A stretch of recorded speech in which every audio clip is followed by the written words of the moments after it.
Going on, fellas? How y'all feeling this hump day Wednesday evening, man? The day before Thanksgiving. Shout out to everybody. If I don't talk to you guys tomorrow, man, happy Thanksgiving to all the viewers. Happy Thanksgiving to everybody on the panel and everybody in the Big Blue Crew Sports Network, man. But what's going on with you fellas? Yo, doing good. What's going on? That is how you introduce the show. Maintain Happy Thanksgiving to everybody, by the way, before we get into all the vitriol and name calling and opinion throwing. Let's be, take a moment before we get into all of that and just say happy Thanksgiving to everybody. Let's be grateful. So definitely happy Thanksgiving. Absolutely. But I just wanna say this, y'all. Lou, that's how you introduce the show right there. Yo. You ain't lying. That's how you. That was dope. You made me feel more important than I am, brother. I appreciate that, man. So, fellas. Mr. Lou, Mr. Lou, GNATION Inside Sports is the moderator for the Talk Your Talk Wednesdays, and one of the biggest subjects and one of the biggest debates that everybody wanted to see was Miz versus TP way, the Bill Belichick way. Is Bill Belichick good for the Giants, or is he not good for the Giants? Is he too old? Is he out of sync?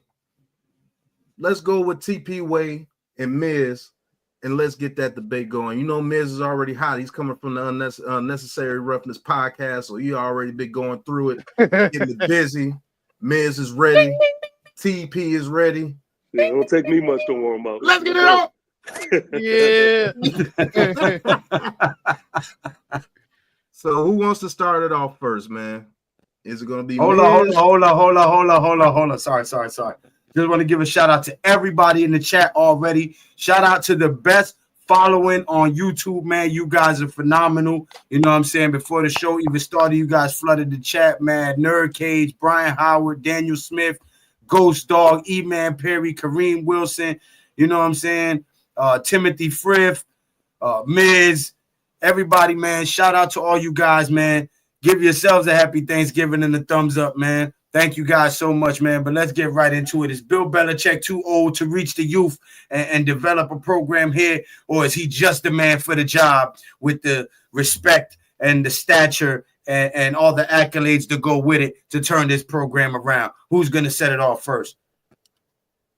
Well, I'll say this. I know the last thing that was said from Miz was him making a statement saying that Bill Belichick can just walk in the locker room and he's going to be respected off top. And that's when I stepped in and I said, nah, that's not going to happen that way. It's not going to happen that way because we're talking from a perspective of at least everyone is on this panel, I believe, is, 30 and up? That's not the voice of that locker room right there. It just doesn't happen that way. They know Bill Belichick from stories that has been told to them. They don't know Bill Belichick the way we know Bill Belichick. And the way these youngins work these days, you have to show and prove them. And I'm not even here to say that it's gonna take them that much, but for us to say that Bill Belichick can just walk in the room and they're gonna instantly be like, oh, the respect is there, I just don't see it. Not even from sports, but in all angles, like we know that's just not the way. If we look in like rap music, for example, you know these dudes that is in hip hop now, they looking at dudes like Biggie and Pac and things like that. And when you ask them about them, these young dudes is like, listen, man, respectfully, I mean, that may be y'all goats, and I understand that, but we won't listen to that. We don't look at them in the same light. But I feel like that's the same thing that's going to be happening with these players and Bill Belichick. And so, that was kind of my mindset to it. I don't want to, overcook it, but that's pretty much my angle.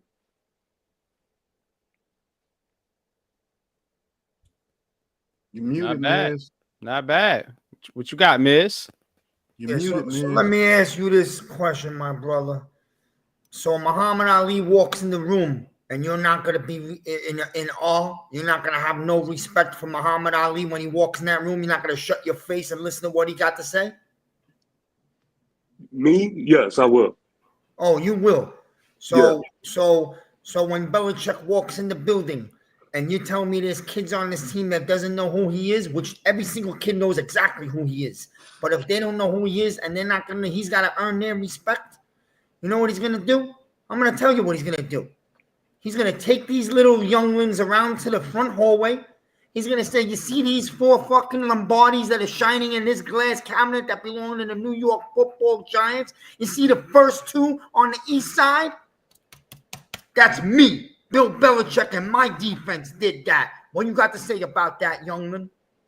What they're going to say is, nice to meet you, Tom Brady's coach. Yeah. That's what they're going to say. You know what he's going to tell them? Nice to meet the man who drafted Brady in the 7th round and turned him into an NFL quarterback. How's that? What can you do for us now? Because we've seen what you look like without Brady. So these youngers want to know, what can you do for us now? Oh, he could do a lot. We don't like. I'm telling you from the standpoint of, this is what these youngins think. This is what the younglings think, bro. Because the younglings ain't won. You have to. That's the football team.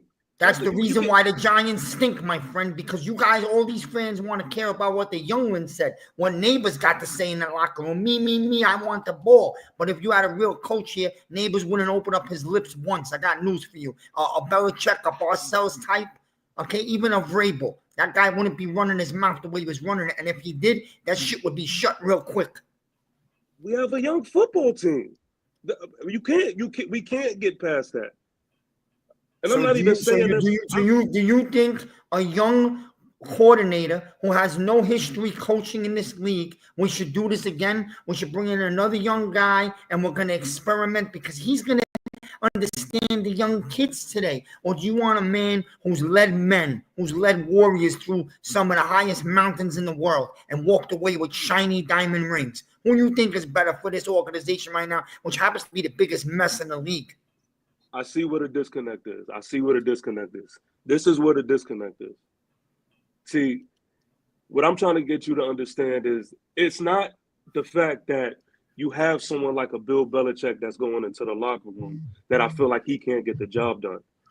What I'm saying is, they're not going to respect him the way you're saying that they're going to respect him. They're not going to look at Bill Belichick the way we may look at him. I'm not saying that he can't come in here and he can't emphasize old school rules and it may turn this thing around. I'm not saying that is impossible. But what I'm saying is, if you don't have an understanding on how to reach these youngins and how to get to them so that you can turn this program around, then we just gonna be in the same position.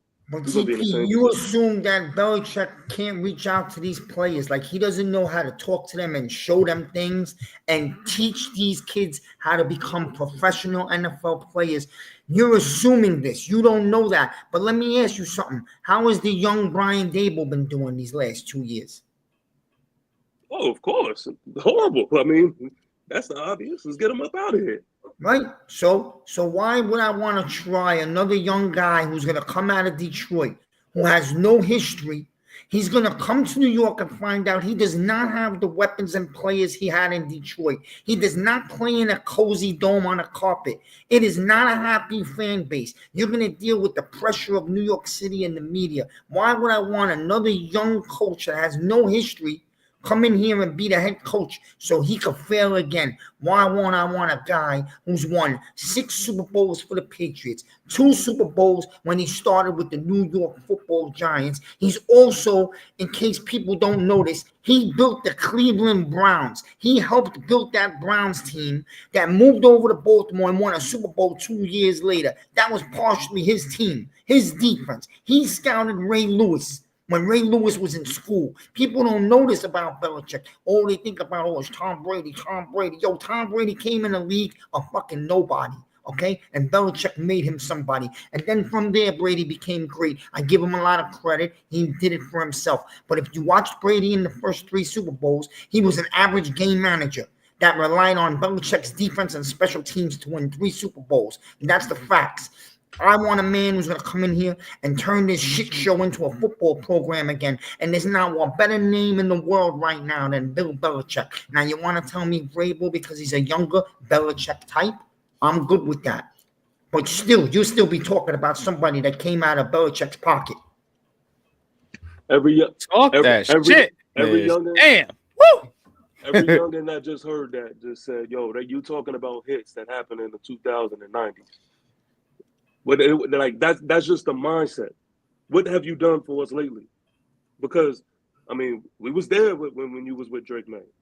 It wasn't the same. Like that, and that's the thing. I'm not saying that it's impossible for Bill Belichick to come into that locker room and turn things around. But an old dog better have some new tricks. You see what's going over there in Detroit. You think everything is all old school? You think everything is just catered to how it was done back in the day? Not a fact. So I'm telling you, it's easy for us to say, hey, bring in the old school. No, the game is not even the same. So you got to move with the times, or they're gonna move on from you on their own. No, TP, I love you. I love you, right? Nothing's changed about football. Trenches, power running game, play action football with a tough punch you in the face defense still wins championships. And you're watching the Kansas City Chiefs do it the old school way right now, because it's not even Pat Mahomes this year. It's that front four on their D-line. It's the Giants defensive coordinator, Steven Spagnuolo. Facts, bro. I know what you're saying, but I'm going to tell you right now, there's nobody in this fan base. You got to be on crack if Belichick came to the podium and we announced the Giants' next head coach, and you're not happy about it. You better go check yourself into a rehab program if you think that. I think we arguing 2 different points. Because I hear what you're saying. You want somebody who's going to reach the young kids, and you think that you're a little bit hesitant about Belichick still maybe dealing with these type of kids today. I get it. It's just that I don't think that Bill Belichick is going to walk in that locker room and everybody is going to be like, yo, that's Bill Belichick. Oh man, like I don't think it's, especially a team that is right now we down bad. Especially a team that is is beat up to its core. I think it's going to take somebody who was on a mission, someone who is inspired. Again, that's a whole nother element. We don't even know if Bill really wants this shit no more. We don't even know if he's inspired. Like, the last thing I heard about Bill, he's on vacation with his 20-year-old shorty. And I'm saying 20-year-old to be nice. She might be younger. Like, hey, if that's not inspired, what is? Man, he's that's not inspiring him. That's inspiring him to retire. Just clips of him sneaking out the window, my G, early in the morning. Like, okay, he's reinvigorated.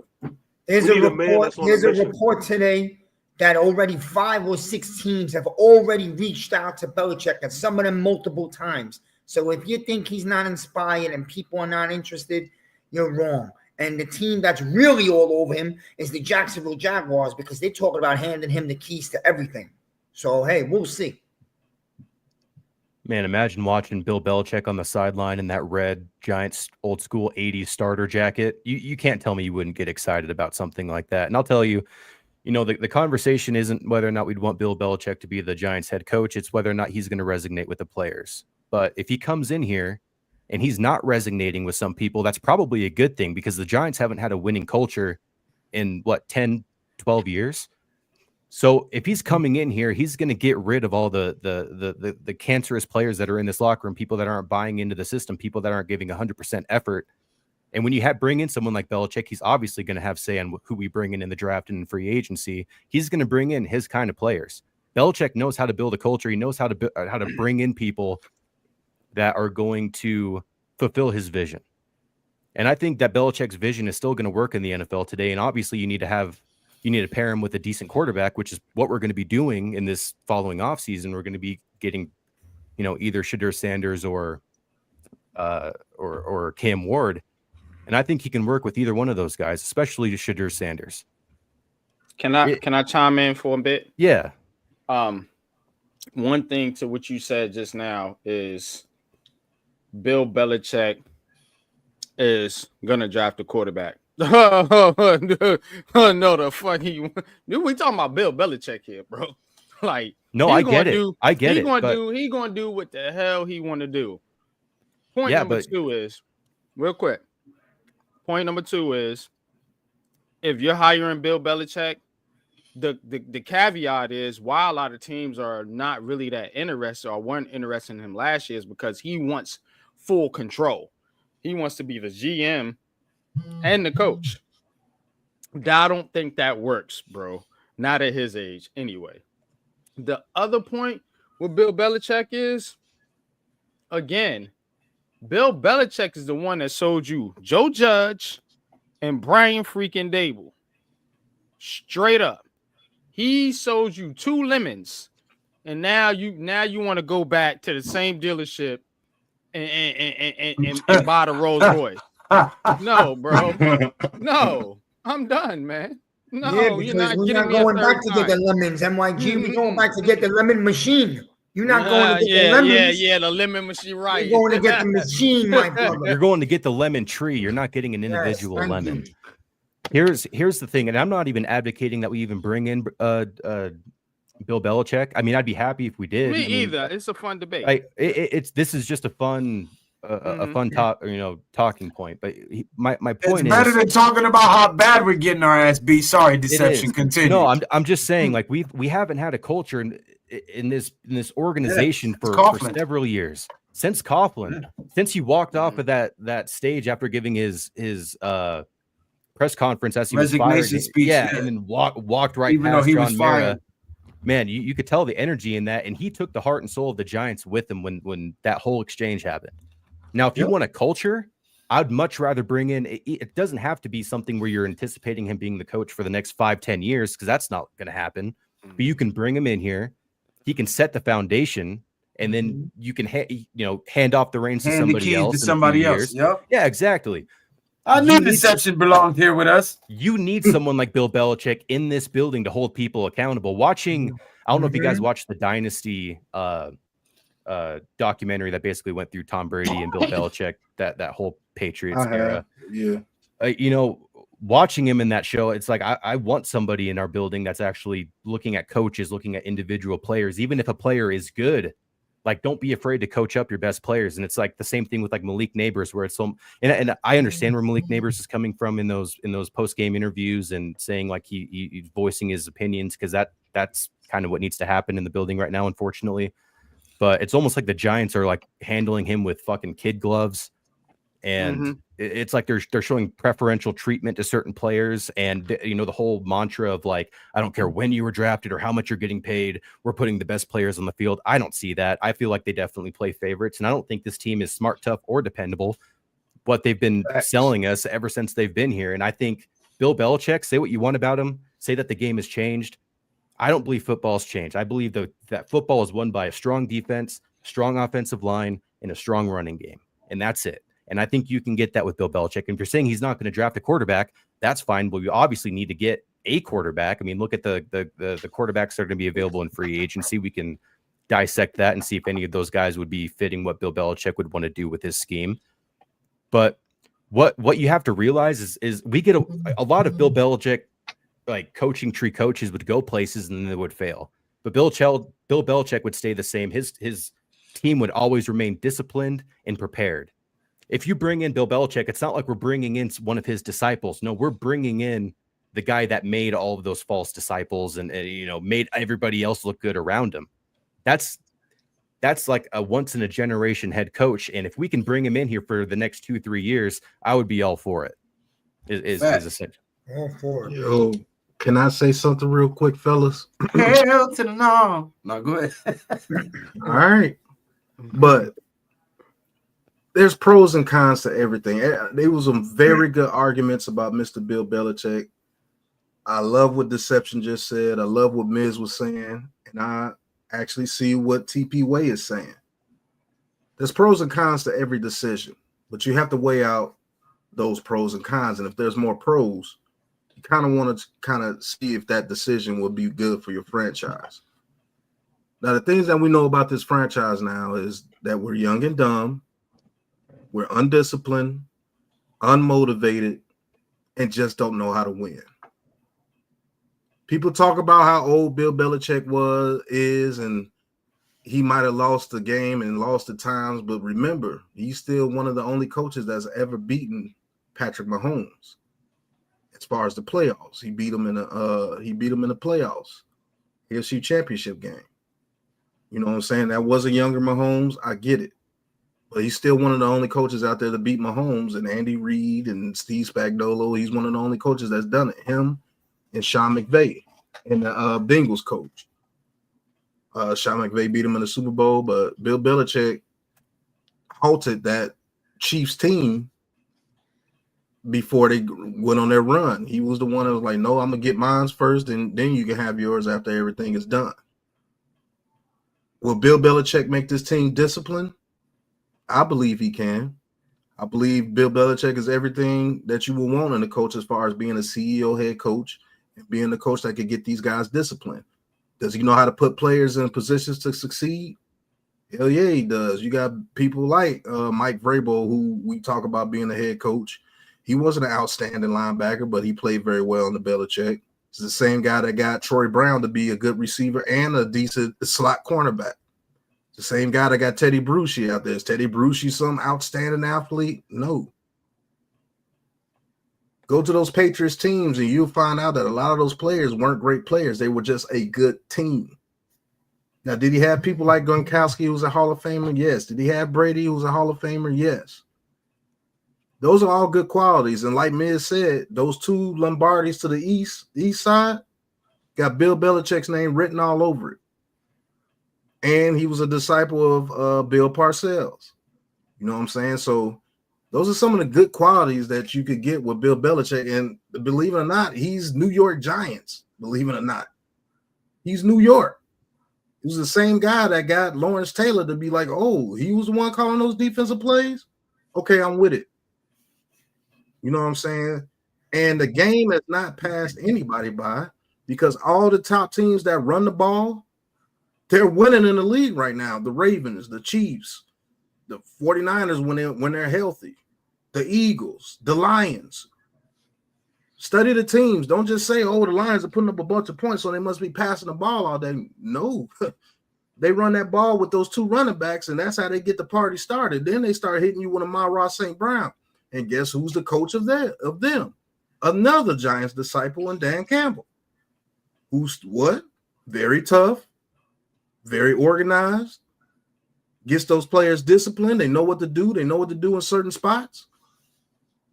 So that, even if it's only for 2 to 3 years, that's something that this team needs. Just because he's a young coach doesn't mean that he'll be able to, relate to the players, because maybe he's just young, just as young as dumb as the damn players that's on the team, and he don't know what's going on. Now the cons, I think that's really one of the only cons you could really say about Bill Belichick coming here is his age. And for one, he does not know how to draft a quarterback after Tom Brady. It's the same guy that got Billy Zappi, Mac Jones. I think those are the two quarterbacks he drafted. He's not good at drafting at all. I mean, Mac Jones was rookie of the year, wasn't he? His he was rookie of the year. And then when they brought Joe Judge and that's when he went off the rails. Yeah. I want to stay on course to the actual topic because I feel like we definitely roll rated like to something different. Because now I feel like the conversation and the debate is about whether we think Bill Belichick can get the job done in his age and whether young or old coach or whatever. And I think this whole basis of my argument was the fact that I don't believe that Bill Belichick is going to walk in the room and just gain a respect from players that's in the locker room. I don't think that's how it works. So, no head coach, excuse me. Sorry, but no head coach in the NFL is just going to walk into any locker room and automatically garner the respect of the players. But when you have a guy who is as esteemed and as decorated and brings as many titles and accolades in history with him, the players are a little softened and a little easier to listen to what he has to say and give him more of a chance than they would just a Joe Blow coming from such and such. He does command more of a respect walking into the room off gate than most coaches. We all have to agree on that. Right. Age or no age. But based right, off I just don't name, think yeah. I don't think Bill Belichick is an example of that. Like maybe a Mike Tomlin or maybe Campbell, but I just don't think Bill Belichick is look like that in the lights of these younger players. I mean, Let me we're ask talking you about this, TP. Oh, go yeah. ahead. Go finish your statement. Then I want to ask you something. My bad. No, I was just saying, like, we're talking about players that you could see when they putting out these team content videos that they don't even know what a Walkman is. Like, these dudes, we got to remember these dudes are young. And, when Miz argues the point and saying, like, who cares about what the youngest thinking? It's like, you got to care because that's what this team Those are is. people playing for your team, right? Right. Good So, point. that's Yeah, it. but these youngins are 24, right? 23, 24. Yes. 14 years ago, Brady and Belichick was winning Super Bowls when they was playing Pop Warner and going into junior high school, watching every football game they could on TV. Who do you think they was watching? Belichick and Brady. How old were they then? If they 24, 25 now, they was 12 around then. Watching Belichick and Brady. Again, people grow up watching different players. It's not. Yeah, It's real quick. They grow up watching different players, but 12, 13 years ago, who was the people winning Super Bowls? Belichick and Brady. So even though we was Giants fans, who the fuck did we see winning Super Bowls all them years? The Patriots. We got two of them, but they got, you know what I'm saying? A lot of people went through high school and middle school watching the Patriots win Super Bowls. Doesn't mean they went up looking towards Belichick and Brady as, the pinnacle of football, because I know for a fact, a lot of kids grew up looking at Cam Newton, Michael Vick, some other quarterbacks out there as well. So I don't want to diminish Belichick and what he's done, but I also don't want to put him on such a higher pedestal to where we can't criticize him. It's a reason he got fired from the Patriots. You know what I'm saying? Yeah. It's a reason why he didn't get picked up last year when he was one of the best coaches supposedly out there on the market and didn't get a job. So again, Belichick ain't all rosy and to me, at this point in his career, because again, Giants and Giants fans are always looking for the leftovers. They're always looking for the scraps. They're always looking for someone to come in that's been used and abused. And hey, well, we'll take them because guess what? We're down and out and we're desperate. I don't want to be that squad, to be honest with you. You know what I'm saying? Belichick would have worked here maybe 5 or 10 years ago. Right now in 2024, I don't think so, bro. But y'all got it. So let me ask TP Way and MYG, who are totally against it. I'm not even gonna say totally against it, but just don't think it would be a good idea. What do you think these players do think of Bill Belichick? That's a good question to ask. What do you think people think of Bill Belichick right now? What do you think these young guys think of him? MYG, give me a second. You go ahead and answer that first, bro. To be honest with you, I don't want to sound ignorant or like an asshole, but I really don't give a shit because it's a lot. It's a lot of it is about, we're talking about the respect aspect, but again, Belichick has also got to come in here and get the Giants above 15.8, well, 6 points a game or whatever the hell it is. This guy is averaging. And from the telltale signs of his tree and the people that's been brought in here and his final couple years with the Patriots when Tom Brady left, offense just ain't his. That ain't really his cup of tea. So to me, honestly, it is one factor to say the respect, but what is he bringing to on the football field? You see what I'm saying? It's more to this thing. There's a lot of different factors. Bill Belichick, respected head coach, and I'm going to land the plane real quick. Respected head coach, Hall of Famer. But is this the coach you want to lead your Giants into the future? or you just want to revisit the past? Because that's what it seems like a lot of Giants fans want to do. Go ahead.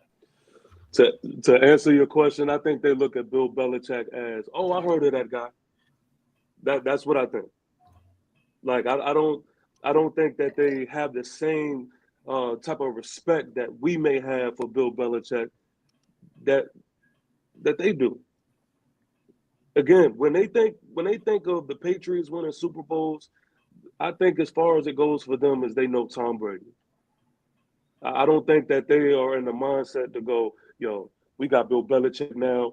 Man, he has done this. He's gonna come in here. He's gonna get us right. Gonna change. Like I think they're hopeful for it, but I don't think that they look at Bill Belichick in that regard. I really don't. Well, can I ask you something, TP? Just on that point, Yo. when you say they're not gonna look at Bill Belichick the same way that us fans look at Bill Belichick, and it's not going to resonate if you were to walk in the locker room, but as opposed to what other option would there be? Like, is there someone that you'd want the Giants to go get that you feel like would resonate with players and the players would respect first day walking into the locker room? Because I feel like it would almost be even ground no matter who's walking in that locker room, but I feel like Belichick would have the edge because he does have the history of the 6 Super Bowls. And is there anybody out there that's currently in the coaching market or someone that the Giants would be having their eye on that you feel like would be a better presence in that younger unit in the locker room?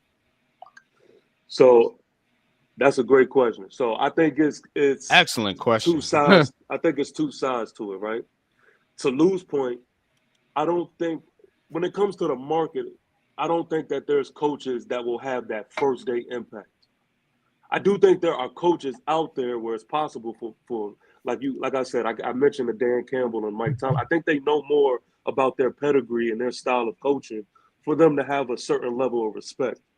But as far as did anybody know who Dan Campbell was when he became the head coach of the Lions? Was he a household name? No, they know what he's doing now. I mean, they know him now, but when he first came in there, I mean, nobody knew who he was. Right, but that's what I'm saying. I don't think that. I don't see it that way. I don't think that the players look at it that way. Because I don't know if you heard the comment, but Miz was saying if Bill Belichick walks into that locker room, there's going to be this grand thing of respect. Oh, I see. No, I don't think that. I don't think that the players are going to see it that way. I don't. I mean, these youngins, real quick. I think these youngins, man. I think they have especially the stars or the youngins that think they are more than what they are. I think they have this big ego with them, and they have this show and prove type of mindset.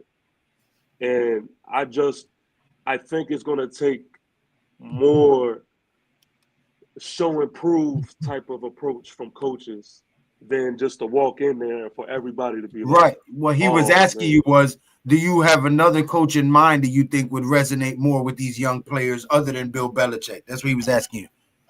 Yeah. And then he said, then he added a caveat to it, which I forgot what the second part was, but go ahead.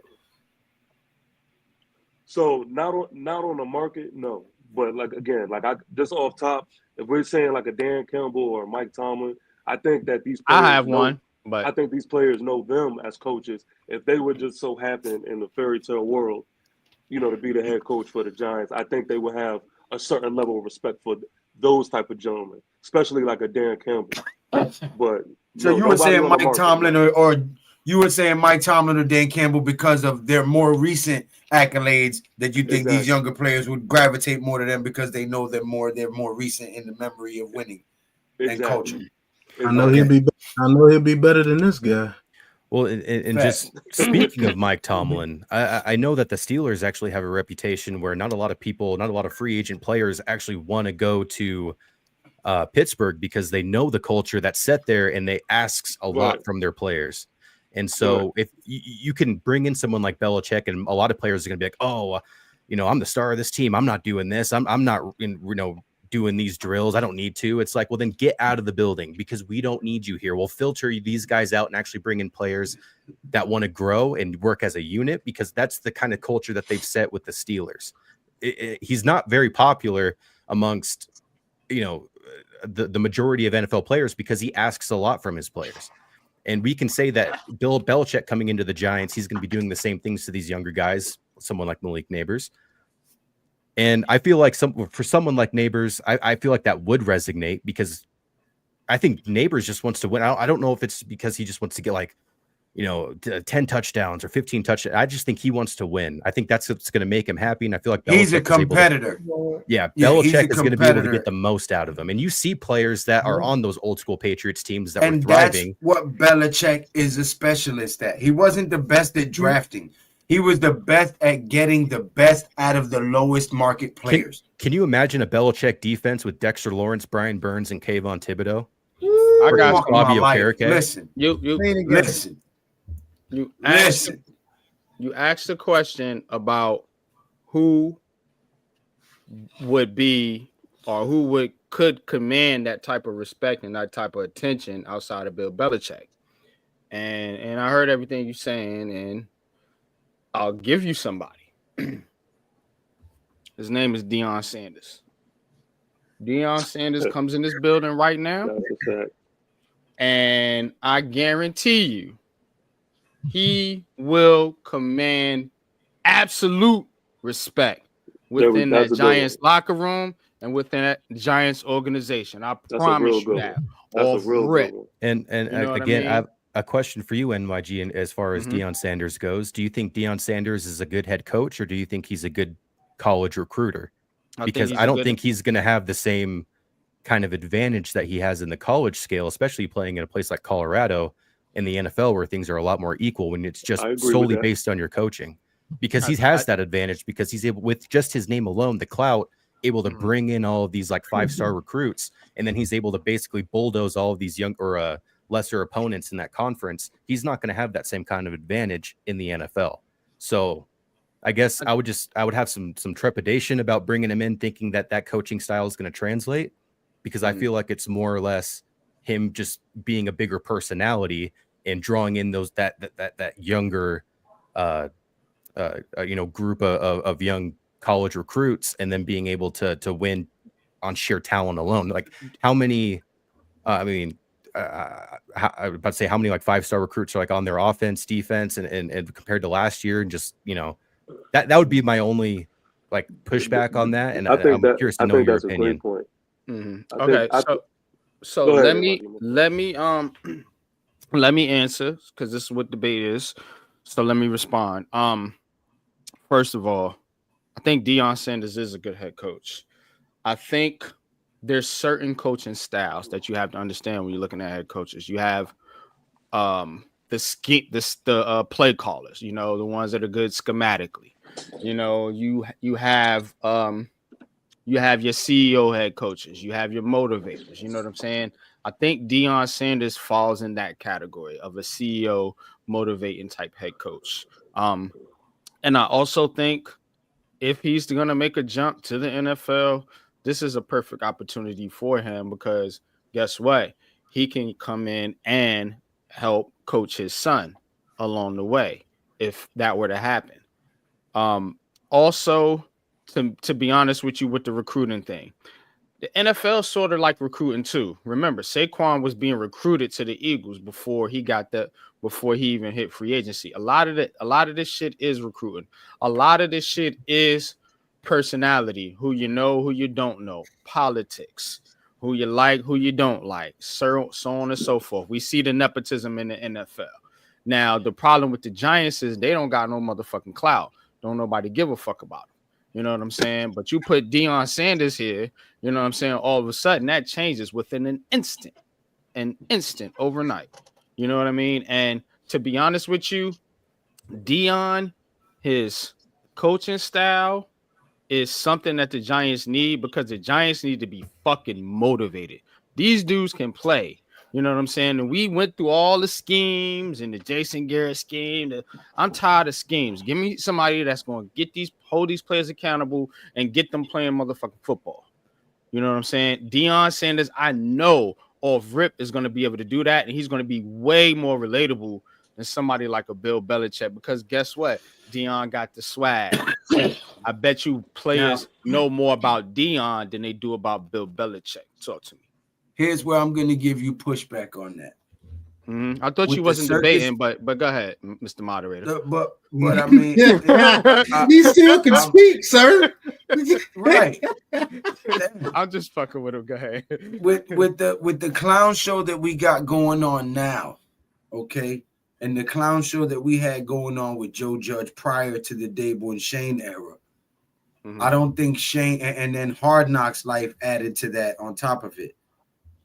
I don't think Mara wants a father and son duo as head coach and quarterback so that the clown show continues from the media side.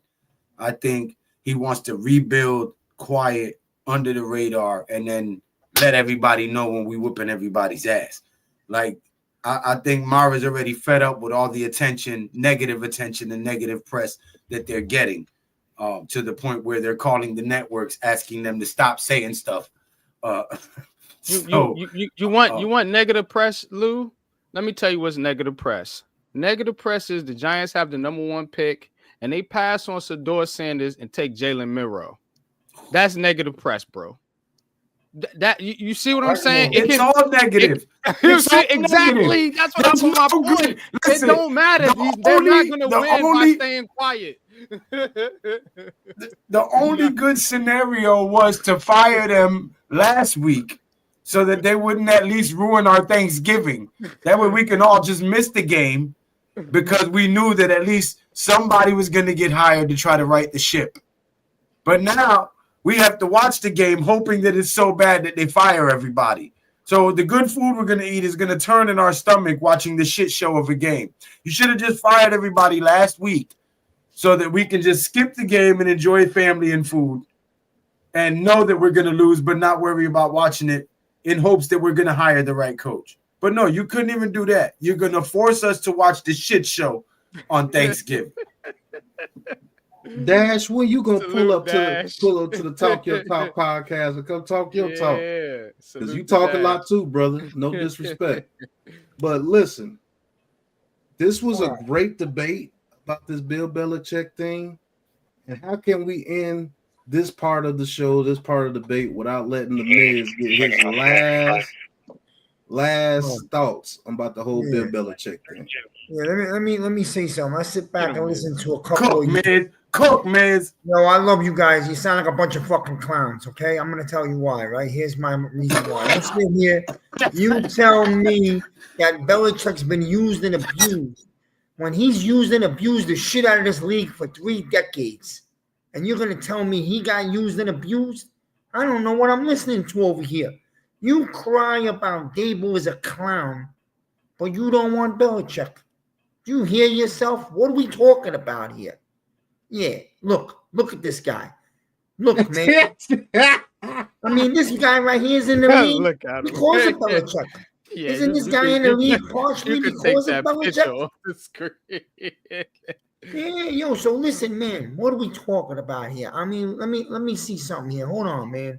We're talking about the great Belichick, and you're telling me the little kids don't know who he is. Well, you get to fucking know him real damn fast. I promise you that. And if you don't like it, you'll be out of here. And when the Giants start treating the team and players the way they used to, instead of sucking up to them and being scared to discipline somebody, maybe the Giants become a football team again. How about that? How about that, man? So if neighbor says something, we better dance around him like we used to with Odell, right? Instead of giving the coach the strength to make these kids into men by disciplining them. Ain't nothing changed in the world. The only thing that changed in the world is that America got fucking soft. That's the bottom line. So, but when you get tough again, when the Giants get tough and get back to being the New York Football Giants that the country remembers, maybe the Giants will win again. And you know who's got that written all over his face? Bill Belichick. And the only other 2 guys that got that written all over them to be the most perfect guys to turn this whack circus into a football, New York Football Giants team again that has respect and pride. And you're not going to come in our building with your fans because you're going to get a beat down from our defense. You know who? The only 2 other guys, they're too old to do it. Those guys are old to do it. It's Parcells and Coughlin. Those are the only other 2 guys. Belichick has a couple of good years left. You know, I heard Sims say that he would coach for 4 to 5 more years. That's good enough to put the Giants back or almost at the top, or at least in a trajectory straight north. And right now, that's all you could ask for. Because, yo, take a look at us, bro. We're embarrassing. The only thing we talk about tomorrow is will the Giants lose by 10 that or shit, 35? Wales. Or the Giants losing by That 10 shit, Wales. or 35 tomorrow? That's all you want to know. Are we losing by 10 or 35? Is Neighbors going to cry on the 50-yard line in the middle of the third quarter? Or is some other guy going to quit? Who's quartering? Is it Locke or DeVito? Who gives a shit, bro? Are the Giants quitting or is the coach tanking? These are the questions that don't even watch the game tomorrow. There's no point, bro. It's embarrassing. So don't tell me, oh, I don't know about Belichick. Yo, Belichick is the greatest coach of all time. Yo, give me one of these young kids. I'll have a conversation with them. When Belichick walks in the locker room, I promise you this, 2 things. If Belichick walks in the locker, I don't know. Number 1, guys like Dexter Lawrence and Andrew Thomas and Kayvon Thibodeau and Burns, they're going to shut their faces and they're going to listen. And when those leaders listen, the rest of the kids are going to shut up and be in awe also. Because he'll be like, yo, you know who that is? That's fucking Bill Belichick, bro. He's won 6 rings and 2. Ain't nobody saying that. No, hold on. And number two, bro, and you guys could say whatever you want. We'll have this conversation. Yo, God willing, if that day came, because I would be so happy. His fan base would be so goddamn happy the day that he's introduced to the New York Football Giants again. And nobody could say no. You're going to be excited, and you're going to feel right away, yo, we're going to be a football team again. That's the bottom. All hail the New York Giants. New York Giants. Yeah. All right. Hey, so Miz gave his final thoughts on that subject. We went a little while on that subject. That was a hot topic. Thank you, TP Way. Thank you, Miz, Deception, everybody on that popular topic. But Lou, hey, Miz called us a bunch of clowns. So guess what? Everybody got to go to the gulag. Looks like we got another one! On the ground!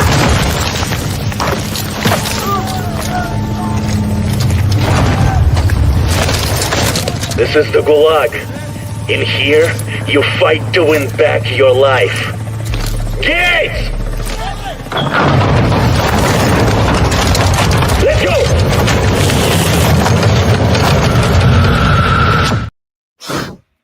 Yes, sir. Fellas, You fight to win back your life. Right. This broadcast is sponsored by Leather to the Face. Hey, we do Leather to the Face, all boxing and UFC events every Saturday night.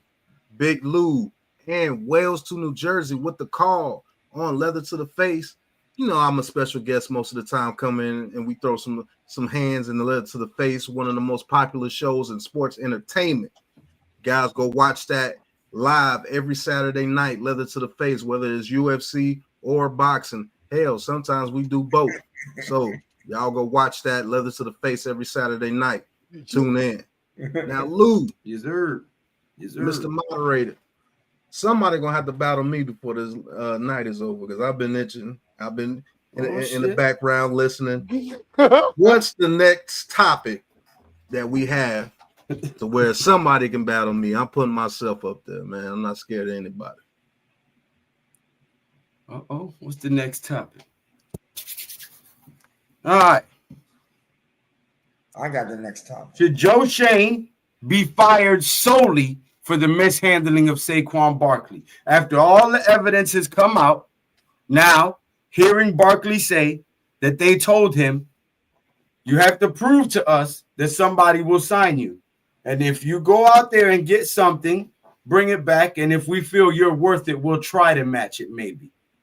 Is that a sign of disrespect to a player who's been the majority of their offense through their bad years, through their multiple coaching changes, when he's the face of the franchise, the majority of the reason that fans are here in seats, conducts himself with class, doesn't utter a bad word against the organization or the dysfunction of it, regardless of the mismanagement, the bad negotiations, and the way they try to make it seem like he really didn't want to be here.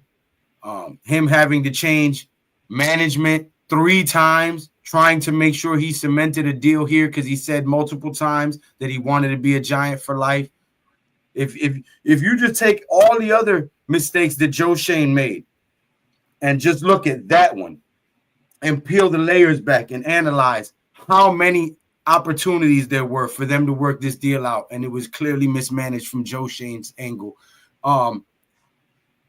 Is that alone in itself reason to get rid of Joe Shane? No. Okay, so who wants to battle? You want Who wants to step up? Who says yes? Hold on. Put Alex in here if you want the real heated debate between Pat and Alex, because they both stand completely on opposite sides of this. So if you really want an argument, like Pat said, he's looking for the challenge, bring Alex in here from the Bronx. Alex, I'll challenge you. Do you want to come in on the show? I'll put the link in the chat. Yay or nay? And we will all be quiet except for Alex and Pat, and I will moderate to make sure nobody overtalks anybody. Rob Zero. Zero. I think you're one of those guys too. Yep. Rob might want that smoke. Yeah. Any one of you guys want to come up and give old Big Pat Sports Talk some smoke? We'll give you the floor. Because he was on my show earlier and he said Joe Shane should be fired for something, and anybody that wants to battle me on that. What was that, Alex? Yep. Because I agree, actually. I believe he should have been fired for that alone. So I'm not fair. So I'll step out the way on this one. Yeah, me too. You guys wore me out with Belichick, so I'm gonna stay here. Pause. We'll battle TP. You guys are still grabbing tight ends? Pause. Yes, Rob Zero. Yo, you killed me with that pause. I say, yo, that motherfucker did. Rob Zero, the link is in the chat. Alex, the link is in the chat. We talk a lot in the Big Blue Crew Sports Network chat. Alex, I'm waiting to battle. Give me 2. Well, look, while we waiting, can we say the question again so we can get an understanding? Should Joe Shane be fired for the mishandling of Saquon Barkley? Barkley. Yeah, none of the other factors, just the Saquon Barkley alone. Okay, then I'm with NYG. I think no. I mean, you could just say in general because it all factors in, right? Mm-hmm. All right, fellas, what y'all? Alex, I think Alex and Rob are on the Joe Shane should be fired regardless. Oh yeah, situation. And I'm not 100% there, so I'm gonna say no. Deception! I didn't even know you was back there. My bad. No, it kicked me out. I tried to mess with something. I am of the same mindset. They both should be gone. Because Dash, if you want that too, come up and speak. I'm looking for a challenge. This is an open challenge. Somebody please come battle me, man. What side are you on, Pat? What side are you on? He said he want to battle, Dash. What you talk about, I'm son? on the side of no. You should, just in the vacuum of letting Saquon go, nothing else is being looked at. Okay, just how it was managed completely. No, I agree with that. Yeah. Can one of you guys come up here? Dash, Rob Zero. Yo, Snow said he's backstage. He'll do it. Hey, we need a horn. Lou, like the horn of Gondor. Yo, I was thinking that when Lou was introducing us. Right. This is your time to come up and talk to Big Pat Sports Talk. Tell me on more around whatever you want to do. This is your time to come up here and speak. Yeah. Well, no, don't do that. I don't want it to turn into a name calling contest. I want it to be an actual debate. Yeah, actually. But when you say that, some asshole will take it literally and come up here and step out of pocket. Nah, we talking about Rob, Dash, Alex. These are our friends. They cool. You see me grab somebody through the goddamn screen like this. So y'all finna make me battle Snark. That's what you tell me. You're gonna make you battle Snark. Well, guess what? Beat up on Snarf. Yeah. Well, guess what? Act. Snarf. Hi, What's guys. going on, Snarf? So, What's up, Mets? what Not do much. you feel about that question right there, Snarf? I guess it's me against my buddy Snarf. What's going on? This is what Snarf's up So- for. Just to be clear, should Joe Shane be fired on just the solely alone on the mismanagement and mishandling of the Saquon Barkley situation? I'm going to be blunt. Yes, mostly because he's cut from the same cloth as Dable. He's a hypocrite.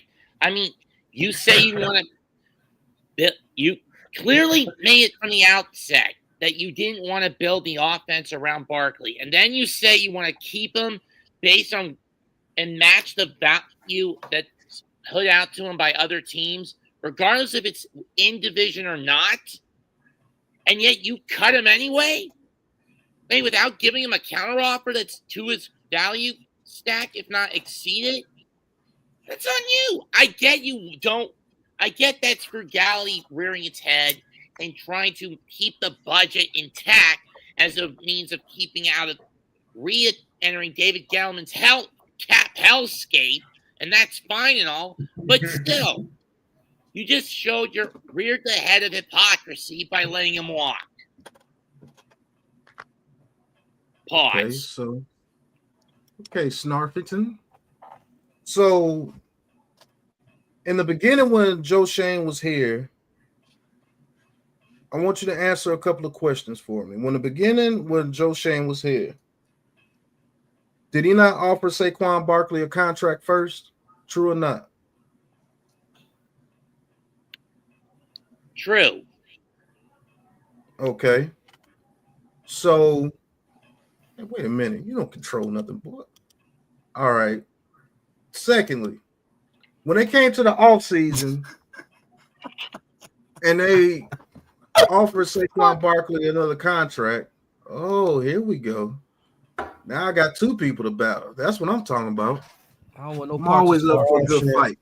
Live from Dash's studio. Dash, I asked you the same question, Dash. Salute, Dash. When Joe Shane was here, oh, snap. I got three people to battle now. Yeah. All right. There we go. So I asked There all we three of you. go. Three of y'all. All right, Listen. now hold on. Let's be Listen, clear. don't ask for over each listen, other. don't ask for the bull. Don't ask for the bull, you're gonna get the horns. No, man, Rob, I'm not Pause. worried about you, man. That is a pause. Straight up. What's up, Rob? Hope everything's well with you, brother. Who was offered a contract first? Was it Barkley? Was it Jones? Who was offered a contract first? Barkley. It was Barkley. Okay, so when they came out and said that they wanted a priority of re-signing their own players and bring players back home, that means that he held Saquon Barkley in the highest regard of the players that he wanted to bring back, correct? Because he offered them first. Yes. So when we got to the offseason, I know Rob disagrees with that, but if they would have franchised Daniel Jones, we probably would have been still in cap hell and probably wouldn't be able to sign Barkley like that because he would have went for nothing. He would have left for nothing like he already did. True. So without franchising Daniel Jones, they still offer Saquon Barkley how many contracts after that? I think 2 or 3. 2 or 3. 2. Okay. Are you blaming them for not getting the job done, or are we saying because? No, they're saying because he left and went to the Eagles, he should be fired just for that. Oh no, I'm not. No. That's not the on question that I posed. I gave explicit details. I said because of the way that he told him, we'll see what the market values you at, and if you even get an offer, then bring it back and we'll decide if we'll try to match it. When this guy has been the face of your franchise, conducted himself with class, no off the field issues, has bore the brunt of the injuries and the offense throughout 2 regimes, despite the clown show and everything else and multiple injuries. never spoke out, was the workhorse, and then you treat him like that and tell him if you get an offer, like you might not even get an offer, basically. Like if you get an offer, we'll try to match it, maybe if we feel you're worth what they think you're worth. Like so. If you for the whole mismanagement of that situation, should he be fired alone? And he didn't even do that. And if you base it off that, here's how I would look at it. If I have a player that's as big as Saquon Barkley is, and I tell him, hey, I don't really know what your running back market is. Nobody really knew what the running back market is. You can sit here and lie if you want to. Nobody knew what the running back market was. So if I tell that player, if I want to sign him back, Christian McCaffrey had just got 16-something million. That was way before then. That was way before then. That was like 2 or 3 years earlier. And you've seen people like Derrick Henry only got 1 year, 10 million. You know what I'm saying? People like Swift, who came off a career season, got what, 8 million per. Yeah. So if I tell my running back to go out there and see what the market is and come back and talk to me, at least give me that option to match it. Is that a form of disrespect? Tell that player that, hey, go find out what your market is, because I don't want to offer you anything right now and it'd be low as fuck and it'd be seen even more disrespectful than what people already think we've done. But he's the GM. It's his job to know what his value is. Who knew what the market? Nobody knew what the market was. That's his nobody job. knew what the market was. Nobody knew. But it wasn't Barkley's job to know that. It's Shane's job to know that. Nobody knew exactly what the market was. Yeah, nobody knew. Even on Hard Knocks, when Joe Shane Chris Rossetti fucking knew. When Joe Shane was in the office and he said, who's going to offer him that much money, and he simply said, a team with money. A team with money is going to offer him a contract. Who's going to offer him the contract? He said, a team with money. That's all. No, like I said, we offered him. What was it? 12 million? Was it 12 million? Is what not we got even that. They offered him. What are you talking about? Last off season? No, I'm talking. I'm assuming he's talking about this off season. Was 12 million. The second off season, they offered him up to 13 million. Mm-hmm. That was reported. Yeah. He didn't get much more than that. Yeah, the first one was 12. He turned it down. The second one was 13. He got 12 and a half. Yeah, he got 12 and a half from the Eagles. He just got more guaranteed money. Nobody knew the market. I got pumped because I actually at the time I actually agreed with not paying Saquon Barkley, right? I want to fire Shane for other reasons. Outside of that, it just compiles with what Saquon is doing right now. Let me ask y'all something about Saquon, and I put this out on Twitter earlier. So if we bring back Saquon, right?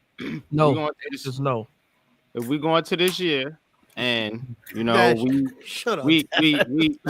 we end up 6 and 11, or 7 and 10, somewhere around that, because Saquon is running us to wins, like everybody was saying.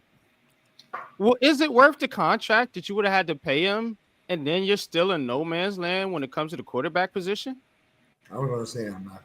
That's after the fact, though. Still, that's after. But a lot of people like to do that. They like to look at after the fact. So, excuse me for. I mean, for me, Saquon Barkley is just the icing on the cake of why Joe Shane should be fired. So I'm gonna let the other people answer the Saquon Barkley question. I can go into all the reasons why I don't want Joe Shane here. I'm not going to get in this debate. I'm just going to listen. I'm not getting a debate, but I did want to say something right before Mac already said it, but I was going to say it also. Forget about the market, bro. Pay a guy a little more than the market if you feel he's worth that to you. Make your own market is what I'm saying. But anyway, go ahead. Go debate. Look, when it comes to the Barkley situation, right, it's deeper than just the player and the position. So when you're a GM, you've got to identify the players on your roster and understanding the leadership that you have with the player. Right now, with Barkley not being here, same situation as last year. This team was not this way last year, and that's due to the lack of leadership with Dexter Lawrence. That's due to the fact Andrew Thomas isn't playing right now. Those types of things. Barkley brought a leadership to the locker room that kept the players engaged and brought out the best in the players. And so that's a misunderstanding or mismanagement of the leadership that you've got in the building, and you let that go. Now, he made an offer after the 2022 year. Barkley wanted to bet on himself, rightfully so. He had a very good year. He wanted to bet on himself, thought he was going to get more. After the 2022 season is a little bit skewed because there wasn't really a lot of running backs that were available. The top three running backs, and Jacobs, Pollard, and Barkley, were all tagged. Miles Sanders is not even in the same caliber. Maybe you could say he's just under Marcus Pollard or Tony Pollard, excuse me. Maybe him and Tony Pollard are the same, but he's not on the level of a Josh Jacobs or a Saquon Barkley. And then so now fast forward to this year, like you were trying to get him for like $6-7 million under what you were offering him, well under what you were offering him last year. And you told him over the phone, go test free agency and then come back to me. Tell Ed Barry to come back to me. Great day to be Ed Barry. Come back to me or whatever. And Joe never even batted an eye, never even looked, all right, hey, let me run some numbers. Let me see. It was just, now we're out. Like, so you never planned on making an offer. You grilled Barkley on the phone and you like, oh, you're going to give us a chance. Like you put his integrity or his word into question over the phone. And then Ed Barry calls you and you're like, nah, we're good. We're out. I'm not going to do that. So, yeah, I mean, it's hard to physically say if you're just looking at the Saquon Barkley situation, should he be fired? It's a tough sell. I'll say that. There are other reasons why Joe Schoen should be fired. But there's a lot of things in the Saquon Barkley situation other than just re-signing the player. It's understanding the leadership in your roster. It's communication with agency. It's communication with the player. It's understanding the market. It's not altering. Understand what that player means to your team. Exactly. And it's also, you got to understand where you are. You got to understand where you are as an organization. They tied Barkley and Jones together. So you need to keep those two together. And if you're not going to keep those two together, then what's the point of bringing one back without the other? Especially when you've got a guy like Tim McDonald saying 95% of our offense, a quarterback, if it's Daniel, depends on a running game. What are we going to do? He's all our touchdowns. He's all our explosive plays. He's all our yardage. Well, we didn't pay him $42 million to hand it off to a $12 million back. No, you paid him $40 million to hand it off to a fifth-round pick and a $6 million back. Great job, Joey. Hey, is that fifth-round pick doing pretty well, though? I mean, it's not about whether the fifth-round pick is doing well or not. It's not about whether he's doing well or not. And that's what my problem is now. So why doesn't it not matter? So here's my issue with Joe Schoen. Like that fifth-round pick, right, that he picked up, who looks like a pretty good back, is a replacement of a fifth-round pick running back that he drafted the year before. Eric Gray. Yeah. So my issue with Joe Schoen is that he did a horrible job building this roster. He's replacing his mistakes twice now. Multiple times. Three times. Just in 2024 alone, we talk about Nubin, who's a safety. We talk about Theo Johnson. He's a tight end, running back.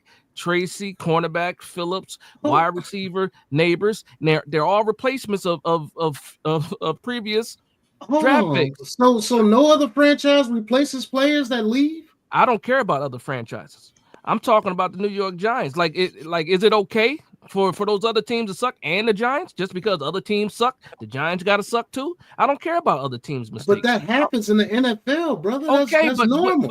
But a lot of those other teams, they're not in the same situation as the New York Giants.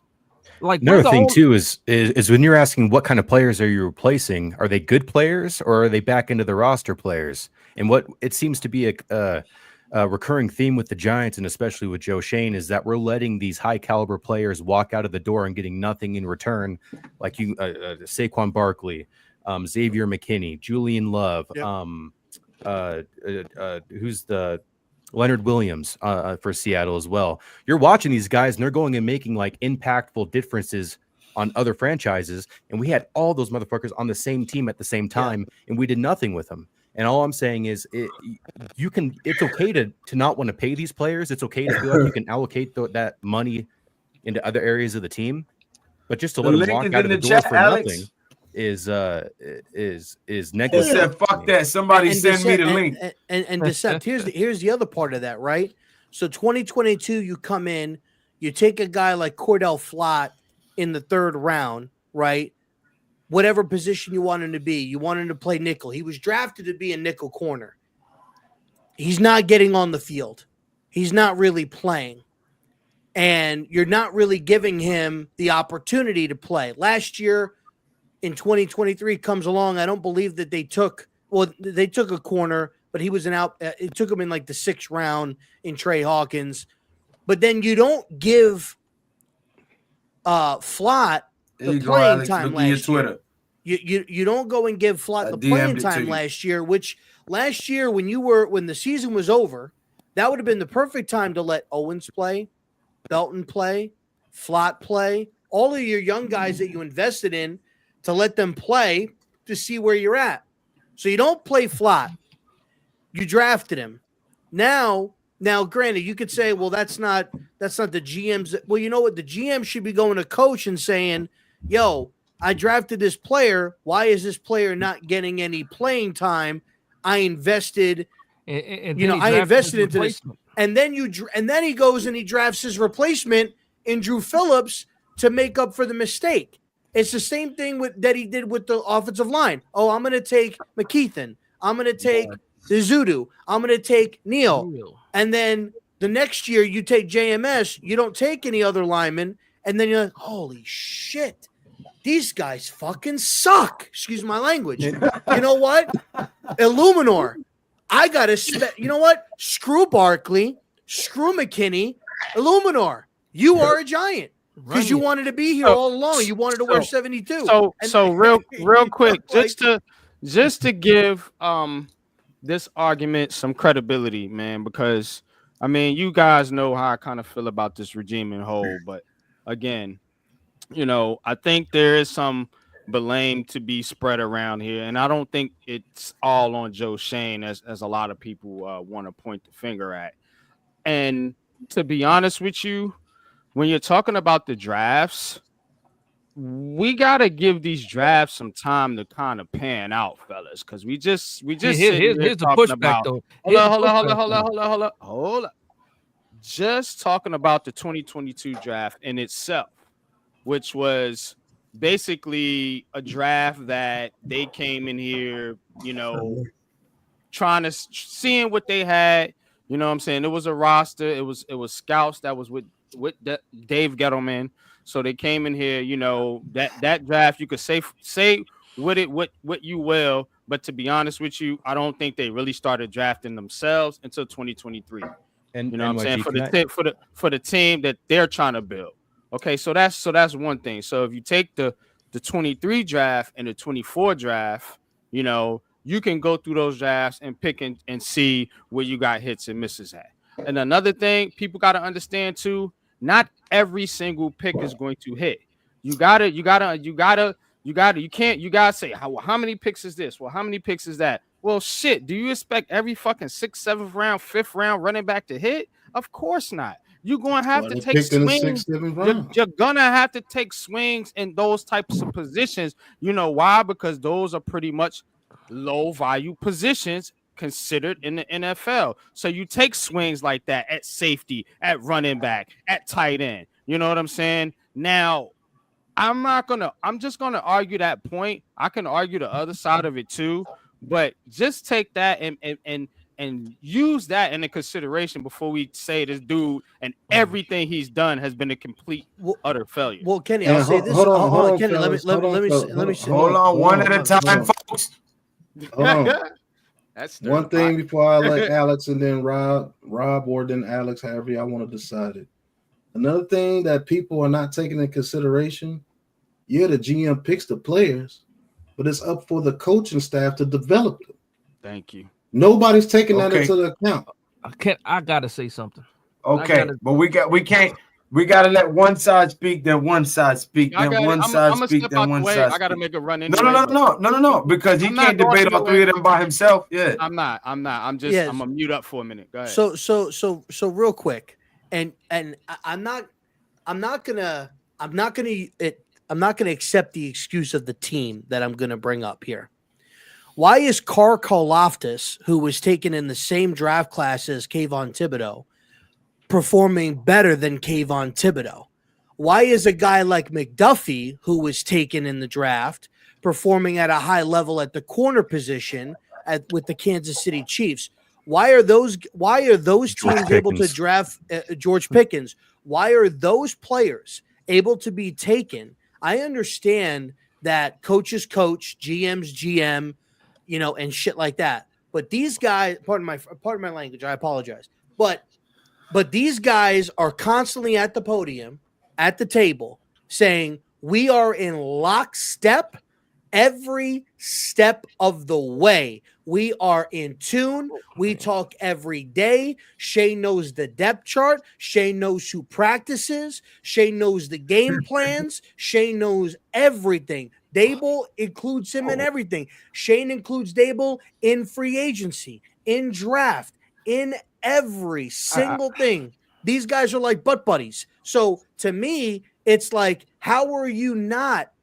Like, they are in tune with that. So I can't agree with the fact of we got to give these guys time and these guys time. Unfortunately, the team and the organization, the way that it is, Rob, you don't have time because you're drafting and you need those draft picks to hit immediately because they didn't set us up to where we could be patient. Teams like the Bengals, teams like the Chiefs, teams like the Ravens, these winning organizations, they can take a player and then that player maybe take a year or two to develop because they are in a better position. We are not in that position. On a better developmental franchise. The Chiefs know how to develop players. Can I get a quick Steelers can develop players very well. They've been proven to do that.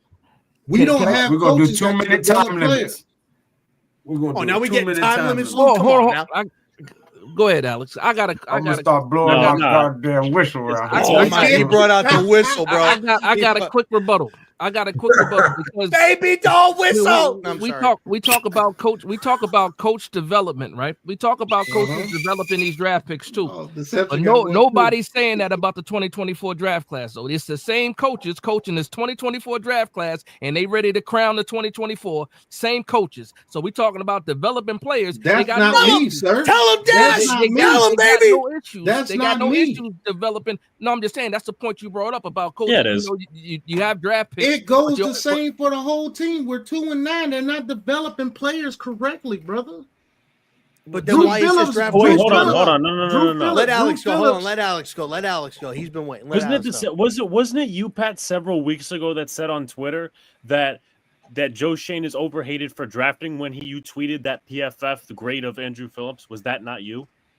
Yes, he's overhated for drafting. That's a fact because he has good players and bad players. No, he has a majority of bad players. And if I can, I'll take it here for a few seconds. Number one, we talk about the coaching, right? It's as I think Dash said it. It's okay for 2024 for that excuse not to be in there. For 2023 and 2022, we have to blame the coach. That's number one. Number two is some of these players are garbage, okay? Anyone on the panel, please raise your hand if you knew who Josh Azudu was before he was picked. Okay, I actually did. did. So one out of 8 people. 1 out of 9 people. Okay, that's fair. And what is he doing right now? And a further point about Azudu, right? This was one of the most stacked O-line classes in a half a decade or a decade. Scouts were saying this. You see so many teams across the league, and this is outside of the first round. You got Mason McCormick and all these other cats, Brandon Coleman for the Commanders. But Joe Shane, because he had so many roster holes to fill because he did such a terrible job, he didn't draft any of these linemen. And guess what? Azudu is still the swing tackle, or was, and then you said, okay, no, Evan Neal is our second piece. By the way, I'm not going to give an excuse to Joe Shane for 2022 and 2023. He was not sitting behind a computer like we all were. He was in Buffalo scouting these guys. He was in a front office. He picked some of his guys, not all of his guys, to come in for 2022. That draft class stinks. 2023 draft class stinks. And that's where the excuse, if you want to put one in, it's left, right? Banks isn't working out. That is also due to coaching. I'm not going to downplay that shit. John Michael Schmitz. John Michael Schmitz is not that bad. What do you mean? He's decent for a second. We're talking second round pick. He's an average center. Average center. I would say he's regressed because of bad coaching. I like John Michael Schmitz. I think the coaching has made him regress. But I'll give you guys. Nobody was speaking about John Michael Schmitz. No, let him finish. Put him on his ass. I know. I'm just saying. I'm just making points. So you have John Michael Schmitz. Jalen Hyatt has not seen the field. So that's again coaching and GM. I don't know who the hell we picked. We didn't pick anyone in the fourth. Eric Gray was the fifth round. Yeah, he stinks. Trey Hawkins. Here's sixth round. But Pat, did you see what they did to him last year? They wanted him to do punt returns. He can't do that. Why did they draft Tyrone Tracy? Because Eric Gray stinks. Okay, let me point something out as well. Right, let's go down the pipeline of all these Joe Shane drafts here. Drafted Daniel Bellinger's replacement this year. He has not seen the field. That's not his replacement. He was to go hand in hand with Daniel Bellinger. That's not his fault that his head coach doesn't know how to use him. To add to your point, why did they pick up Greg Dulcich? Why? Daniel Bellinger has seen the field less than Chris Manhertz. Again, I'm not saying coaching is exempt, but that's also on the GM because that guy was producing in year one. So is Greg Dulcich going to go in and start? I bet he would. Why would they pick him up? Really? He'll probably play more than Bellinger. You watch. He'll play though. That's for sure. He'll definitely exactly. He'll play more than pick him up for special teams purposes. This and real quick, Alex. Here's the thing. So they drafted Bellinger in 2022. Then they trade for Waller.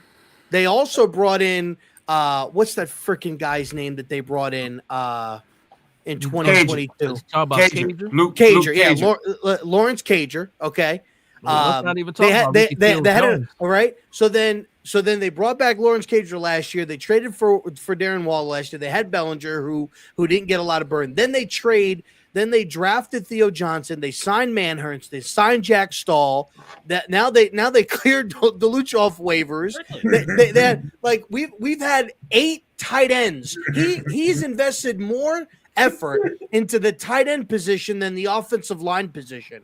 Jacob Johnson is another one. Jacob Johnson. Yep, Jacob Johnson is another one. Yeah. Absolutely. They brought him in to be a fullback. He's a tight end fullback, but they cut him. Then they brought him in. Then they cut him. Then they practice squad him. Doesn't want to use him.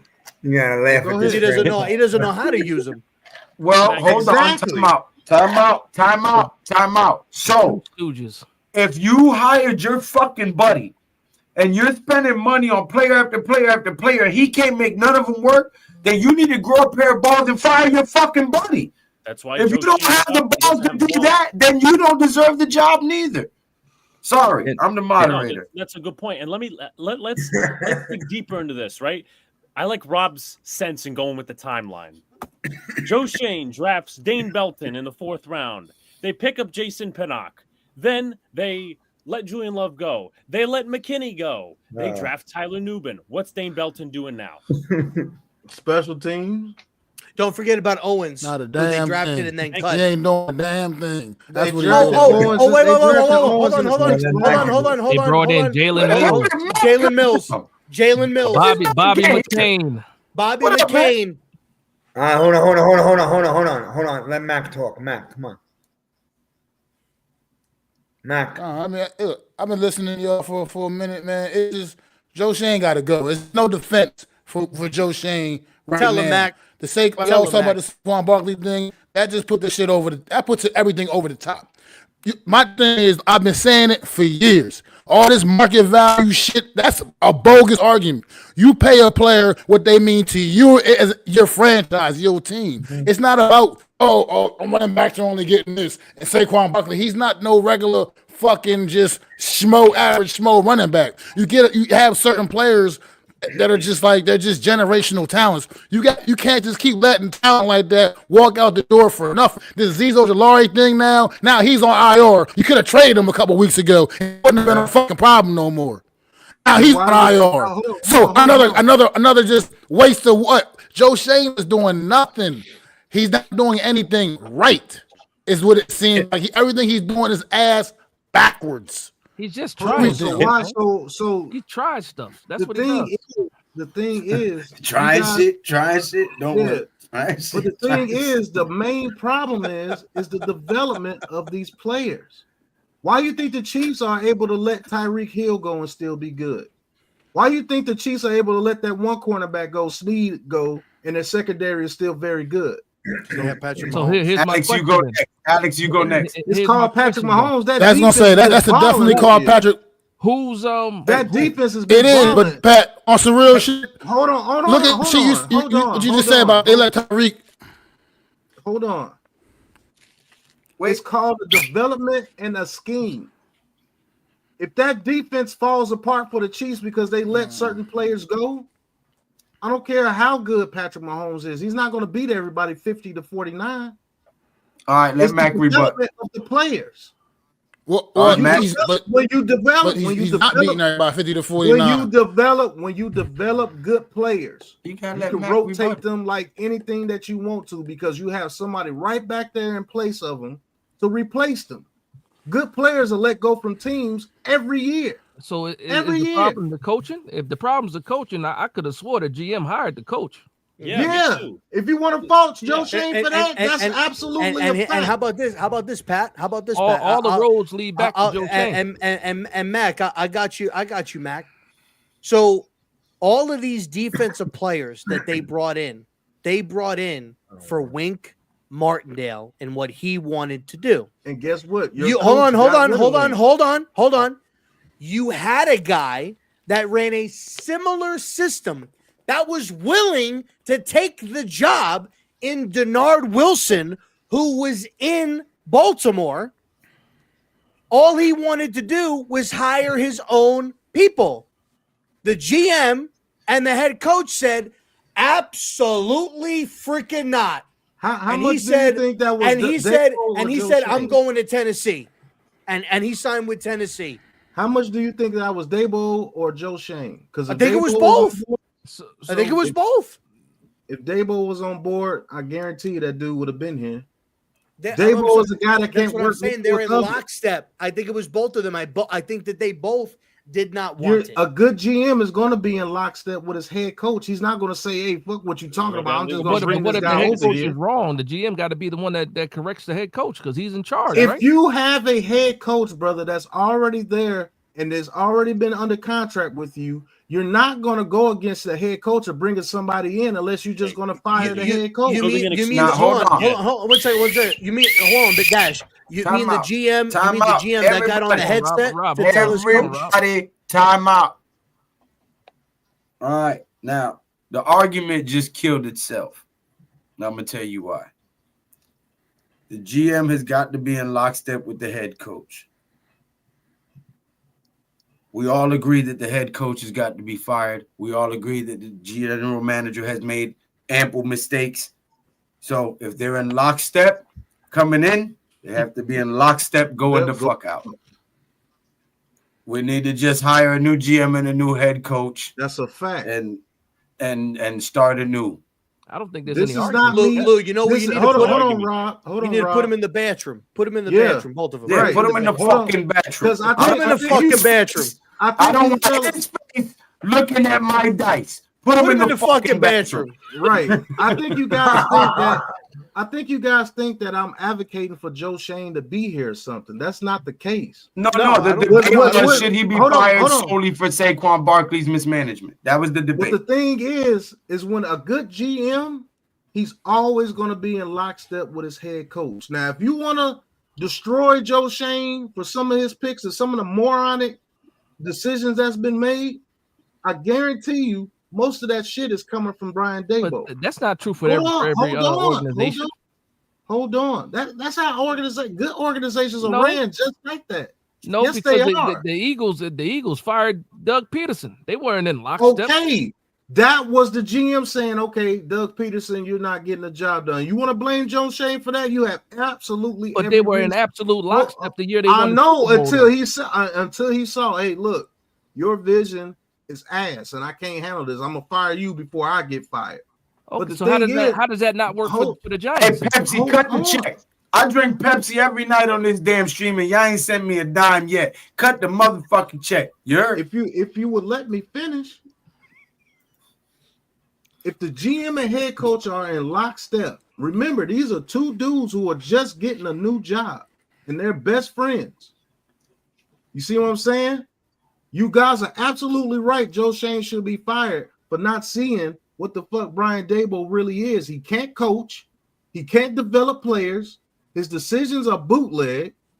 You see what I'm saying? He's trying to do everything that Brian Daboll tells him he needs. That's what a GM does. Alex goes. So, are you expecting him to fire his best friend in year 2? After year 2? I'm not. But that's on Joe Shane. That's absolutely correct. Some of the moves that they made has been head scratchers too. I totally agree with that. But what I'm telling you is, if this head coach would actually develop the players that he's asking them for, you wouldn't even be talking about Joe Shane right now. You really think Joe Shane drafted Jalen Hyatt without Brian Daboll's word? He's not the one that's putting people out there on the field. He's not making the scheme. He's not the one putting the players on the field. That's Daboll's decisions. That's Daboll's decision to put freaking Azudu and keep him at left tackle instead of letting him play guard where he's supposed to be. He had freaking McKeithen playing right tackle. Pepsi, if you cut the check, you will never see a Coca-Cola on any of these streams with the Big Blue Crew Sports Network, because we don't play that shit. You heard? Cut the check. Right. This is a Coca-Cola product, and I will Get to the gulag with you, Rob Zero. Right. To the gulag. I get exactly what you're saying. I'm getting exactly what you're saying, but maybe sometimes you do draft good players, but your head coach ain't shit and can't develop them, and they look sorry. That's why when they go to other teams, they ball out. Because they're with an organization that knows how to use them. No GM is just going to draft players or pick up players without the head coach's nod. It doesn't make any sense. The only thing they do that's not the only thing they who did that? Who did that? Carolina did it. Alex, y'all gotta let Alex. And you see talk, the man. mess Carolina is in. He's been waiting patiently. No, but I'm saying you keep saying like there's no examples of, and guess what? We're Carolina. I said no good GM does. And he's not a GM. He's not a good GM. Okay, you want to know why he's not a good GM? Because he keeps holding on to this coach that doesn't know what the fuck he's doing. No, he's fact. He's a bad GM because he's a bad GM. Not he's a good player personnel guy. He's Exactly. just a bad GM. Bad. That's bad it. Job. Just like some coordinators. A bad GM. Listen, bad at his job. Hey, y'all let Alex go. Alex been waiting for like 10 minutes, man. Okay. Hold on. Because I can't get the full thing out because I keep getting interrupted. The only thing that they're not lockstep in is the GM handles the money. That's a fact. He handled the money correctly. He has us in a good standing with the money. The coach handles what? We're in a good standing with the money, but we suck. What's the good of having all that money if we suck? You're not going with what I'm saying. I said they only do two things that's not with each other. Is the GM handles the money. Did he not get the money straight? True or false? What did he have to do to get the money straight? True or false? Did he not get the money straight?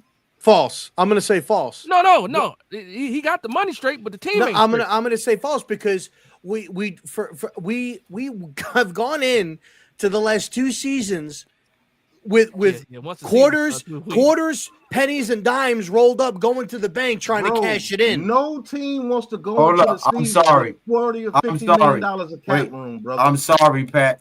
I'm sorry, but on this one, I have to step in. If he got the money straight, you wouldn't be benching your quarterback with 7 weeks left because you're scared of being on the hook for guaranteed 23 That million. has If nothing your to money do with was not straight, getting the money straight, brother. if your money was straight, you wouldn't be worrying about that So what about guarantee. the Tommy DeVito shit then? Why skip over Drew Lock then for Tommy DeVito? I'm not supposed That's to be not debating. I'm That's sorry. money. That's all money involved in that. All the Drew Lock's incentives. I mean, that's he's just gonna get. They don't want him to get in. So just because they benched Daniel Jones because they don't want to give him an extra 23 million if he gets hurt, that's bad. Yeah, that's bad. That's not managing your money properly. Yeah. You Are shouldn't you have given him that's the injury. bad. Yeah, you shouldn't you have given him the serious? injury. You shouldn't have given him the injury guarantee to begin with. The guy had a neck injury, for crying out loud, and you give him an injury guarantee? So even if they gave Daniel Jones the injury guarantee, will we be bad in cap room next year? Yes. No, we wouldn't. Yes, we would. We wouldn't. We would still have over $40 million in cap. Yeah, but the reason why we got so much hold money on, in Dash. cap Hold is on, we don't Dash. got a Hold lot of on. people If in- I'm not mistaken, with contracts. we only have like $38 million in cap space next year with like 30 players under contract. You gotta get like 20 some, almost 30 players in here. And they're still going to have to move money around on AT, on Burns, on no, these they other don't. contracts. If he got the money straight, why was he restructuring contracts this offseason? He restructured the contract all season to give him more money during the season. But if he's good with why did money, he need more money, Pat? exactly. Everybody does that. Exactly. What are you No, talking they don't. about? Are the Chiefs restructuring a contract? Because they How about had the- all their how players about the already Bills? set. How about the Bills? Did the Bills go in there restructuring anybody's The contract? Bills got rid of all their top players to get the But money. are they straight. going? Okay, fine. How about Carolina? I don't think they restructured any type of contract money this year. How So about weird. even I don't the? How about understand this? where you How about guys are this? How about this? coming Hold on. How about this? Even the Eagles and the Cowboys, who fans said were running out of money, they didn't even restructure anybody. They Because gave they didn't Dak a have to big sign contract. anybody. They And he gave Dak didn't have money. to he didn't have to restructure Andrew Thomas if he didn't want to. But I'm saying Giants fans were saying, oh, the Eagles, they're not going to be good. They're running out of money. Dallas, they're running out of money. They didn't restructure not Because one it hasn't gosh hit darn yet, freaking Rob. player. It but hasn't hit them yet. You can't win that argument at all because the main point is he restructured contracts because he needed more money. Exactly. That's like there's For no who? for the in order to For the be team. in order to maneuver within the season. No, he that's had just the way he likes to do Pat, things. Pat, when I was on here, when I and was hold another on, reason why he's Dash, bad one at his second. job. He's Pat, when bad. I was just on here, and it's recorded. When I was just on here last time, you said that he restructured Darren Waller just to sign the draft class. If you're good with money, you don't need to do that. What are you talking about? They were bad in cap room during that time. In 23, They were in the red. that was last year. They were still in the red. What are you talking about? What? Oh, come on. Pat, bro. So you mean to tell me after all the shit Gabe Gettleman did right before 2022, he was supposed to be out of it in 1 year? We were at it. He got Bro, out of it in 1 year. He absolutely realize, did. hold on. You realize after the 2022 season, Pat, we had $80+ million in available cap space. He gave it to Jones. He tagged Barkley. They signed Okereke. They signed all of these other players. He blew through the money like. No, he he blew didn't. through He the blew money through like the money he, re-signing the he, top players that he were blew already through here. the money like people when they get their tax return, and he blew it real quick. That's what he did. So how do we get back up to 60 million? We didn't get up to 60 million. He had to restructure after the draft. He had to restructure Darren Waller just to have the money to sign the draft class. And then when we went into that season, they had barely over $1 million in available space to operate during the year, which is why last year and the year before that, guys like Landon Collins, practice squad, off practice squad, off practice squad to limit the amount of money. Not to mention Not to mention that Adoree Jackson's and Kenny Galladay was still on the books. because of Dave Gettleman, and that's one of the reasons why he had to do. It was what a he had to minimal do cap too. hit, but the available cap hit that we had was minus that already. They already took that out because they took their medicine right from the jump. Alex, go ahead. I'm sorry. No, it's fine. I know you were going off about 2023, but let's before my next point comes in and y'all can go back to bickering. How many times has Jakob Johnson been on and off the practice squad? 4 times. How many times? Yeah, thank you, Rob. How many times did we cut and sign Carter Coughlin before the year? 3 How times. many times did we fuck around with 51 or 52 guys within the first 3 weeks of the season? 4 times. Thank you. So that's number one. Number two. So what does that have to do with fucking up the money? Because he didn't have enough Because it's money his to have a money. full roster. We went into sir. games with 51 and 52 players at some Because point in time. that's what Dabo wanted. We got plenty of cap space to sign anybody we wanted to. Bro. So No, we okay, didn't. so hold on. Even if that's true, hold on, Pat. Hold on. Let Alex, brother. I gotta go. So even if that's true, Pat, even if him listening to Dable, that's what Dable wants. Him listening to Dable, and not correcting Dable makes him a bad GM. Like what? He's a bad GM at the end of the day. He's just bad. I'm not saying that he's not a bad GM. I'm saying he got the money straight to where we can be able to do things in off seasons. He did that. You can't take that away from him. Yeah, where's that money spent though? Where's that money spent? That's not the argument. The argument was, did he not get the money back to where we are able to do things in off seasons? True or false? False. Yeah. Where do you spend the money? So we won't be able to do anything this off season because we have no cap room to do it. We only have like $36 million in cap space. No, we will have over $60 million. No, stop. That's not true. Yes, it is. They're going to have to restructure. All right. If you guys you don't believe me, that's fine. Hold on. I believe they're over 60. I believe they're over 60 million, Rob. No. My point is he's talking about money keeping in line and that stuff. That's fine, but who cares about whether money is kept in line if it's not being spent properly? That's number one. Number two. That was not the argument, though, Alex. That wasn't the argument. He's just making a point. Ahead. Hold on. That's number one. Number two is since this was a debate topic before, and it still kind of lands in now. Since you're talking about, well, the GM has to be in lockstep with the coach. I don't want to hear any more about, oh, well, the player, it's because I heard mostly when I was arguing or in this debate that, oh, player development. I don't want to hear that anymore because if you're saying the GM and head coach are in lockstep, then I don't need to hear that excuse. I could hear player development, but I could also hear who picked the coach. Because guess what? If we're going to fall into that same argument, then Gettleman and Judge were in lockstep, and he didn't do free agency or draft well, and Gettleman is out of a job, and Joe Judge is no longer here. Therefore, that's a fact. That's a fact. I'm not disagreeing with that. The point is, did he not get the money straight? And this is showing you right here, the team will have 61 million in cap space. They would literally have 61 million in cap space, and that's before releasing freaking the kicker and freaking Nacho. That's another $7 million. Yeah, but they're okay. So and then I apologize about that, but they don't have the like they only have like 30 something players. How much money do you think it's going to take to get those players? You got to fill the roster. I understand that, but tell me, how much money do you think is going to be able to fill back up players? So Pat, let me ask you a question, right?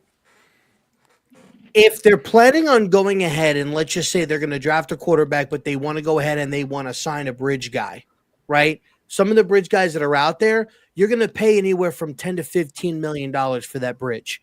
Okay. Now you also are going to need an offensive lineman, correct? You're all going to need an offensive lineman. If you want to get guys that are available, some guys that we talked about that are free agents, Trey Smith. There you go, Drew. Trey Smith. I sent it to you, Drew. From the Chiefs.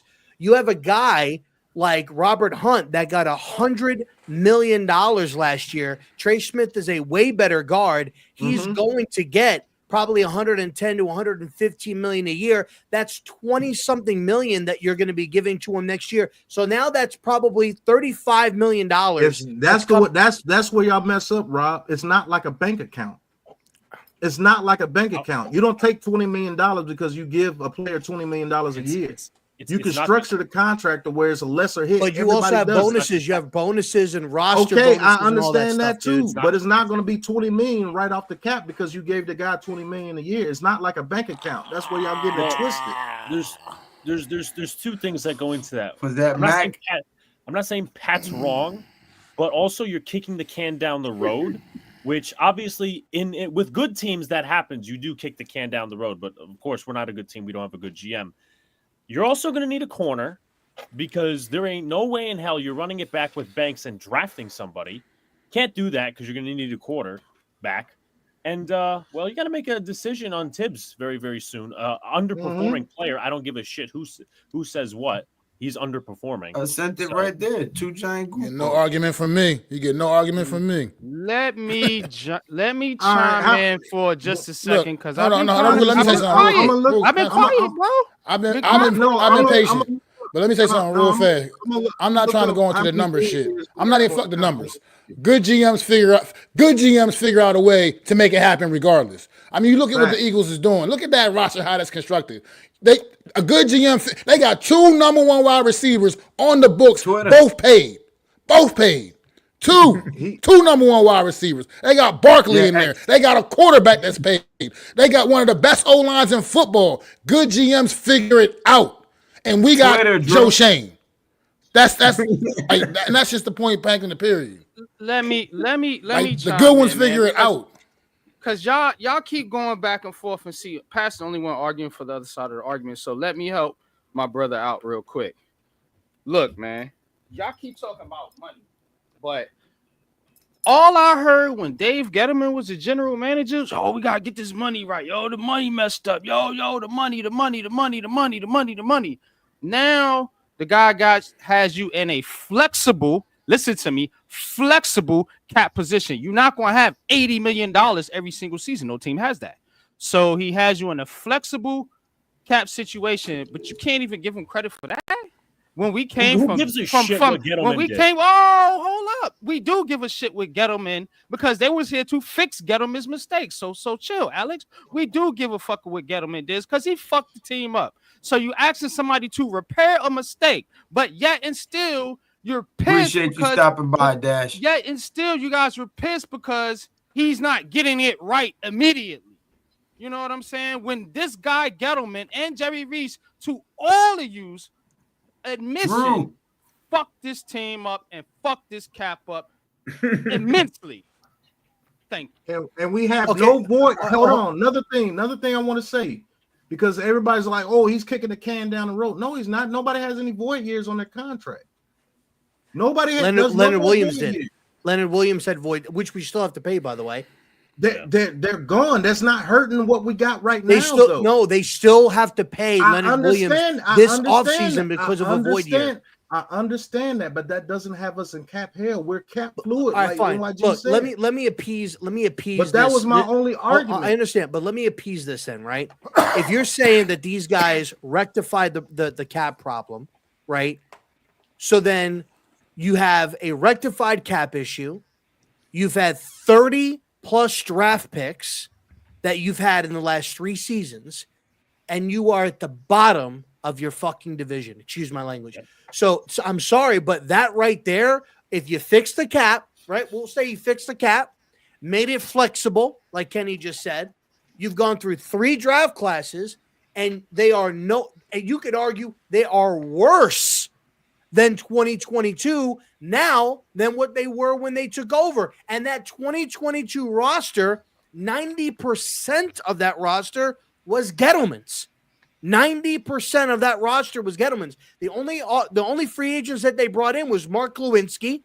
They had a rookie draft class, but not every one of those rookies were really playing that year. McFadden played, Bellinger played, Neal played, but then he got hurt. and Kayvon played. Everybody else wasn't really playing. You had three or four rookies out of that draft class, and they weren't even producing to the level that this draft class is producing at this particular moment in time. So you've got a fixed cap, allegedly. You've got 3 years of draft classes, and you were nowhere even near closer to competing in this division or competing out of this division. And what's crazy about this is that sometimes, I'm not saying anybody here, but when some people talk about the Giants, it's like time freezes, no other team gets better, and only the Giants improve. No, these other teams are improving too. So like what Mac was saying, you need to be able, here's the thing, Eagles are paying all of these players. Do you know how much Jalen Hurts is getting paid this year? $13 million on a 4 or 5 year contract that he got. But you do that when you know you've got your guy. They put us in a situation right now where we can't even trade for a guy, even if we were winning, even if we were 9-2 right now. They couldn't trade for somebody right now and offer them a deal. The last 2 years at the trade deadline, we were looking for guys that were like at the $1 million mark on the base salary because you couldn't take on guys that had a higher base salary because you didn't have the money to spend. Okay, so go ahead, Alex. I just want to say one thing, and I want to get out of here. Question. Go ahead. Okay, so number one, let's add on to Rob's point real quick. Why are the Eagles so successful? Because they draft well, right? We don't draft well. That's number one.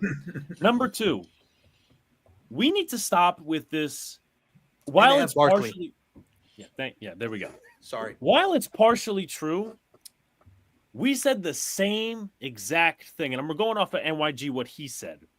He said, "Oh, he's fixing Gettleman's situation." Well, he isn't fixing it right now, and he's had 3 years, and we said similar things. Alex, what was that? Is the cap better? Let him finish. Let him finish. Finish my point. Okay, I'm just Jerry Reese, 2017, whatever, he gets fired. 2018 and 2019. No Giant fan on this panel, because I didn't know any of y'all, I'm going to be honest. But there were people out there saying, oh, well, Gettleman's fixing Jerry Reese. I'm offended by that. So now lumping that in, obviously, what NYG said, he has fixed the cap, but it's not just fixing the cap. It's about putting money in the right spots.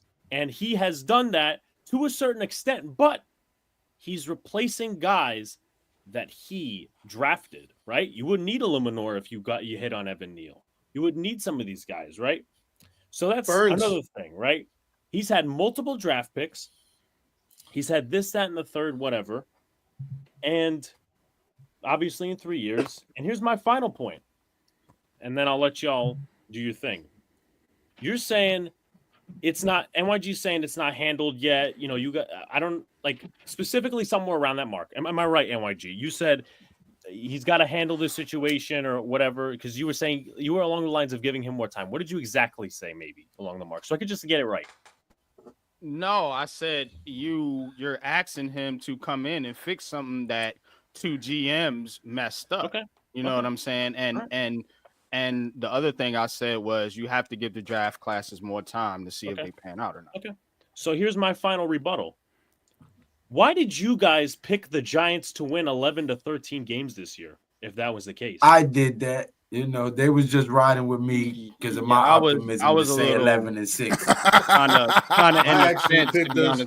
You want to know why? Listen, I take the full blame for that because I'm the 11-6 guy, and they be trying to be realistic. They'll start at the beginning of the season and be like 7-10, and then I'll be like, fuck that shit, 11-6, 11-6, and 23. They'll be like, 11-6.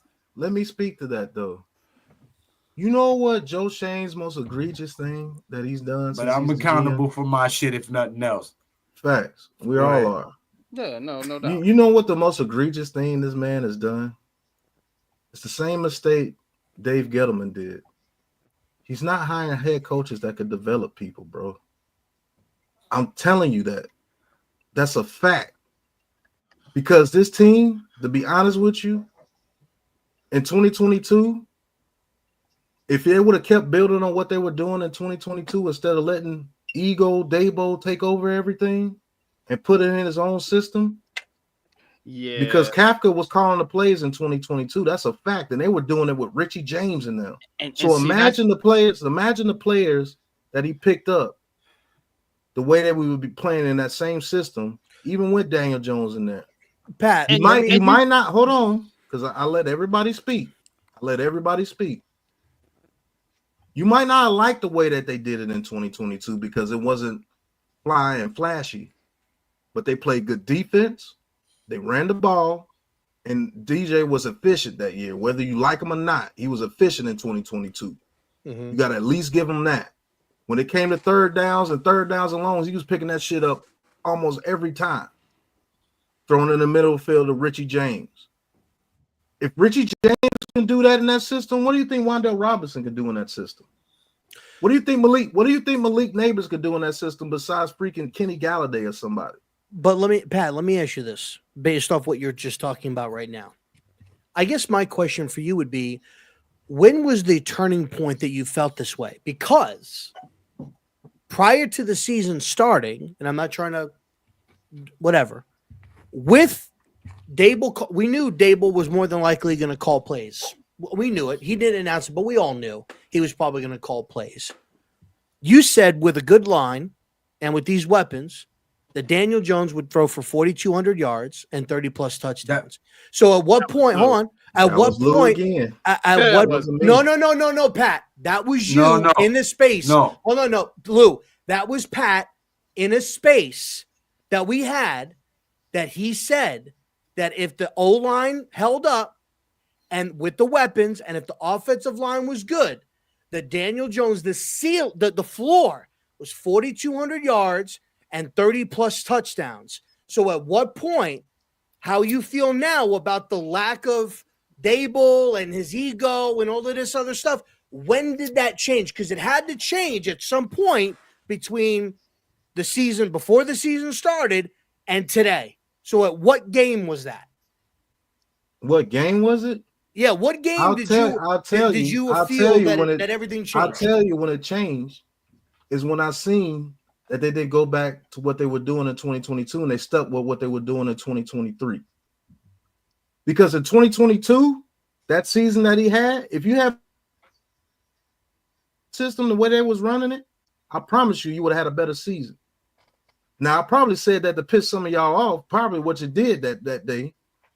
But my ceiling for Daniel, my real thing for Daniel Jones, if they would have stuck with that system, I believe his ceiling could have been around 30 touchdowns, around 400 or some yards rushing, and about 2 or 3 touchdowns rushing. That was if that 2022 system, because that fit him best, and that's a fact. But Brian Dable, his air yards in that system in 22 wasn't good. His Jones in 2022, his average air yards were below 5 yards per pass. I don't care about average air yards and all that. That's analytics bullshit. I look at what's on the field because those guys you have to take that into account. Those guys can actually get more yards after the catch than those guys that were on the field in 2022. That's a fact. If Malik Neighbors catches that ball wide open over the middle like Hodgins was, that's way more yardage than what Hodgins can get. Point. Okay. Wan'Dale Robinson catching those passes over the middle with freaking Richie James, that's way more yards with Wan'Dale Robinson because he's better than him. If they knew how to use Hyatt and Slayton, could you imagine them dudes in that system the way they was running that system? All right, so then let me ask this question. Sorry, Alex. Let me ask this. When do you think Brian Dable started calling plays last year? Arizona in 2023. So from week 2. Mm-hmm. So then why is it that with the same, because at that point we didn't have Neighbors, we basically had the same weapons, right? Mm-hmm. Why is it that when Tyrod or even Tommy DeVito for a short period of time, there was more explosive plays and the offense looked more fluent than right now with Neighbors, with a better offensive line? Why was Dable good last year from week 2 and the offense? What? Tyrod, the offense was good last year to you? when Tyrod went in there, it looked a lot better when Tyrod was playing quarterback. We got a couple of more deep passes. We still weren't. It looked better with Tyrod and Tommy DeVito both last year. It looked better. Exactly. I said that all last year when it was happening. You dudes forget that we were getting 4 turnovers a game during that stretch. I was just about to say they were throwing interceptions. Okay. So here, okay. So I hate that argument because hold on. I'll explain why. I hate that argument. One is because they weren't doing anything right now with the opportunities that they were given when they got the ball without even a turnover. So what were they going to do when they got a turnover? Hell, we got a turnover, I believe, in the Carolina game, and he took a sack and got himself out of field goal range, and we had to punt. The majority of those turnovers that we even got at that point sometimes didn't even result in anything. Like, we weren't doing anything offensively now that shows, oh, you know what? If we would have gotten more opportunities, we would have done more with the football. Yeah, it would have given you more of opportunities to probably have your offense look even worse. I'm going to let Alex go. I'm going to let Alex go. He's been waiting for a minute. So I got 3 main points, and then I got to get off. So here's where Pat, I think you're wrong. They did build off the 2022 season. They did. Now, in terms of schematics, I think it's possible that they adapted, good or bad, whatever, that they adapted because those were kind of simple concepts that Jones was running. And the NFL figured that out. That the Eagles game showed you that, right? So that's number one. So they did build off of the 2022 anomaly season. In fact, since you're crushing this pillow, which I'm not saying you're wrong about player development, I think I remember our general manager saying that the 3-6-1 finish that we had was more indicative of the talent. So they got worse after they had worse talent. I forgot he said that. It's interesting, right? And here's my last point. Again, you guys said what you did or whatever about Daniel Jones or whatever your record was, which is interesting, whatever. I'll leave it to you. So, number one, I really don't get how Daniel Jones could possibly throw for 30 touchdowns. I'm not going to break anyone's balls on that one, but 30 touchdowns when he's never thrown for over 24, and even that was in Shermer's system. That's number one. And number two is how you're projecting him to do that and the Giants to have a good season. Meanwhile, it was you and NYG who are coming up with this theory that that Dable is sabotaging Daniel Jones. Absolutely. You don't see it? Does it not seem that way? I am absolutely 100 on that. Okay, we could start the debate right here, right now, bro. Gloves off. It is 1 o'clock in the morning. Yeah, hold on one second. Now I can't debate. Okay, cool. Y'all got it, man. I've been the one saying at 1 o'clock in the morning. I've been the one directly talking about the sabotage theory. So. Well, y'all can debate that Wednesday. You and Alex. Listen, we're gonna have to limit these debates to like 2 people at a time, because when we do it like this, it goes way too long and it gets muddled. Alex, finish your statement. Hold on. So Tyrod Taylor. Minutes. Go ahead. Tyrod Taylor in that 2023 season, he played against the Bills, right? Mm-hmm. We scored 14 points and couldn't score from the 1 yard line twice, but he was moving the ball. Better than he played that first Commanders game. We won 14-7. He got hurt in that Jets game. We lost 10-13. The Packers game, Tommy DeVito didn't even have a great game, but we won 24-22. Wait, the Packers game? Yeah, Tommy DeVito didn't have a great game. You can talk, my nigga. I just thought you wanted to start a whole debate with that. He made the plays down the stretch and got the win. What was his stats in that game? One at a time. What was Tommy's stats in that game against the Packers? I have to look that up, but we're talking about Tyrod Taylor. I think he had barely over 200 yards and a touchdown to Hodgins in that game, if I'm not mistaken. Well, most would say that that's a great game by Daniel Jones. Yeah, I wouldn't have said that was a great game by Daniel Jones. No, I'm not saying. I'm not necessarily saying anybody here, but I'm saying like people would say, "Oh, he did everything he needed to do." Like most people would be giving him like if Daniel was the one who threw it to Wanda Robinson, who got them in position to kick the game-winning field goal, everybody would be up in arms about Daniel Jones. Oh my God, look, he led a game-winning drive because he did it 6 times in 2022, and people still didn't give him credit for it. No, if you go back and you look at that, the majority of that was all Saquon Barkley. Okay, if you want to say that, okay. Oh, I got a question for Pat though. I don't have the controls, Wales. I get a serious question for Pat though. Are you talking to the point of that the fact that we're saying DeVito Pat has the controls? Are you going to the point of DeVito, us saying that DeVito and Taylor were better? Or are you going to NYG's point of sabotage? Because the point you're illustrating right now about DeVito and Taylor not being better, that illustrates the point of there was no sabotage because, in your opinion, none of the quarterbacks were good. So I don't know what point you're going to. I'm being honest. The point that NYG is saying is the play calling looked totally different when those two guys got in there. I'll make it if I can. I'll make my own point. Of course you can, brother. I just thought you wanted to set up a debate between you and Alex on that particular topic. That's all. No. We stand. I was going against what they were saying. No. And listen to me. So when I'm saying the sabotage thing, I'm saying that this guy was coaching a quarterback that he did not want here. And so he was not really trying to set Daniel Jones up for real success, to be honest. Thank you, because he didn't want him. And the reason that they didn't want him, so whatever the reason, like I was saying, Jason Garrett was doing to Joe Judge to try to become the head coach. Well, sort of, yeah. You know what I'm saying? So it's kind of like this. It's you agree per John Mara, hey, we'll see what we can do with Daniel Jones in 2022. Dable, and credit Kafka, they came up with a game plan and they made it work. But originally, they did not want him here. They did not pick up the 5th-year option. They made him look bad in practice on purpose.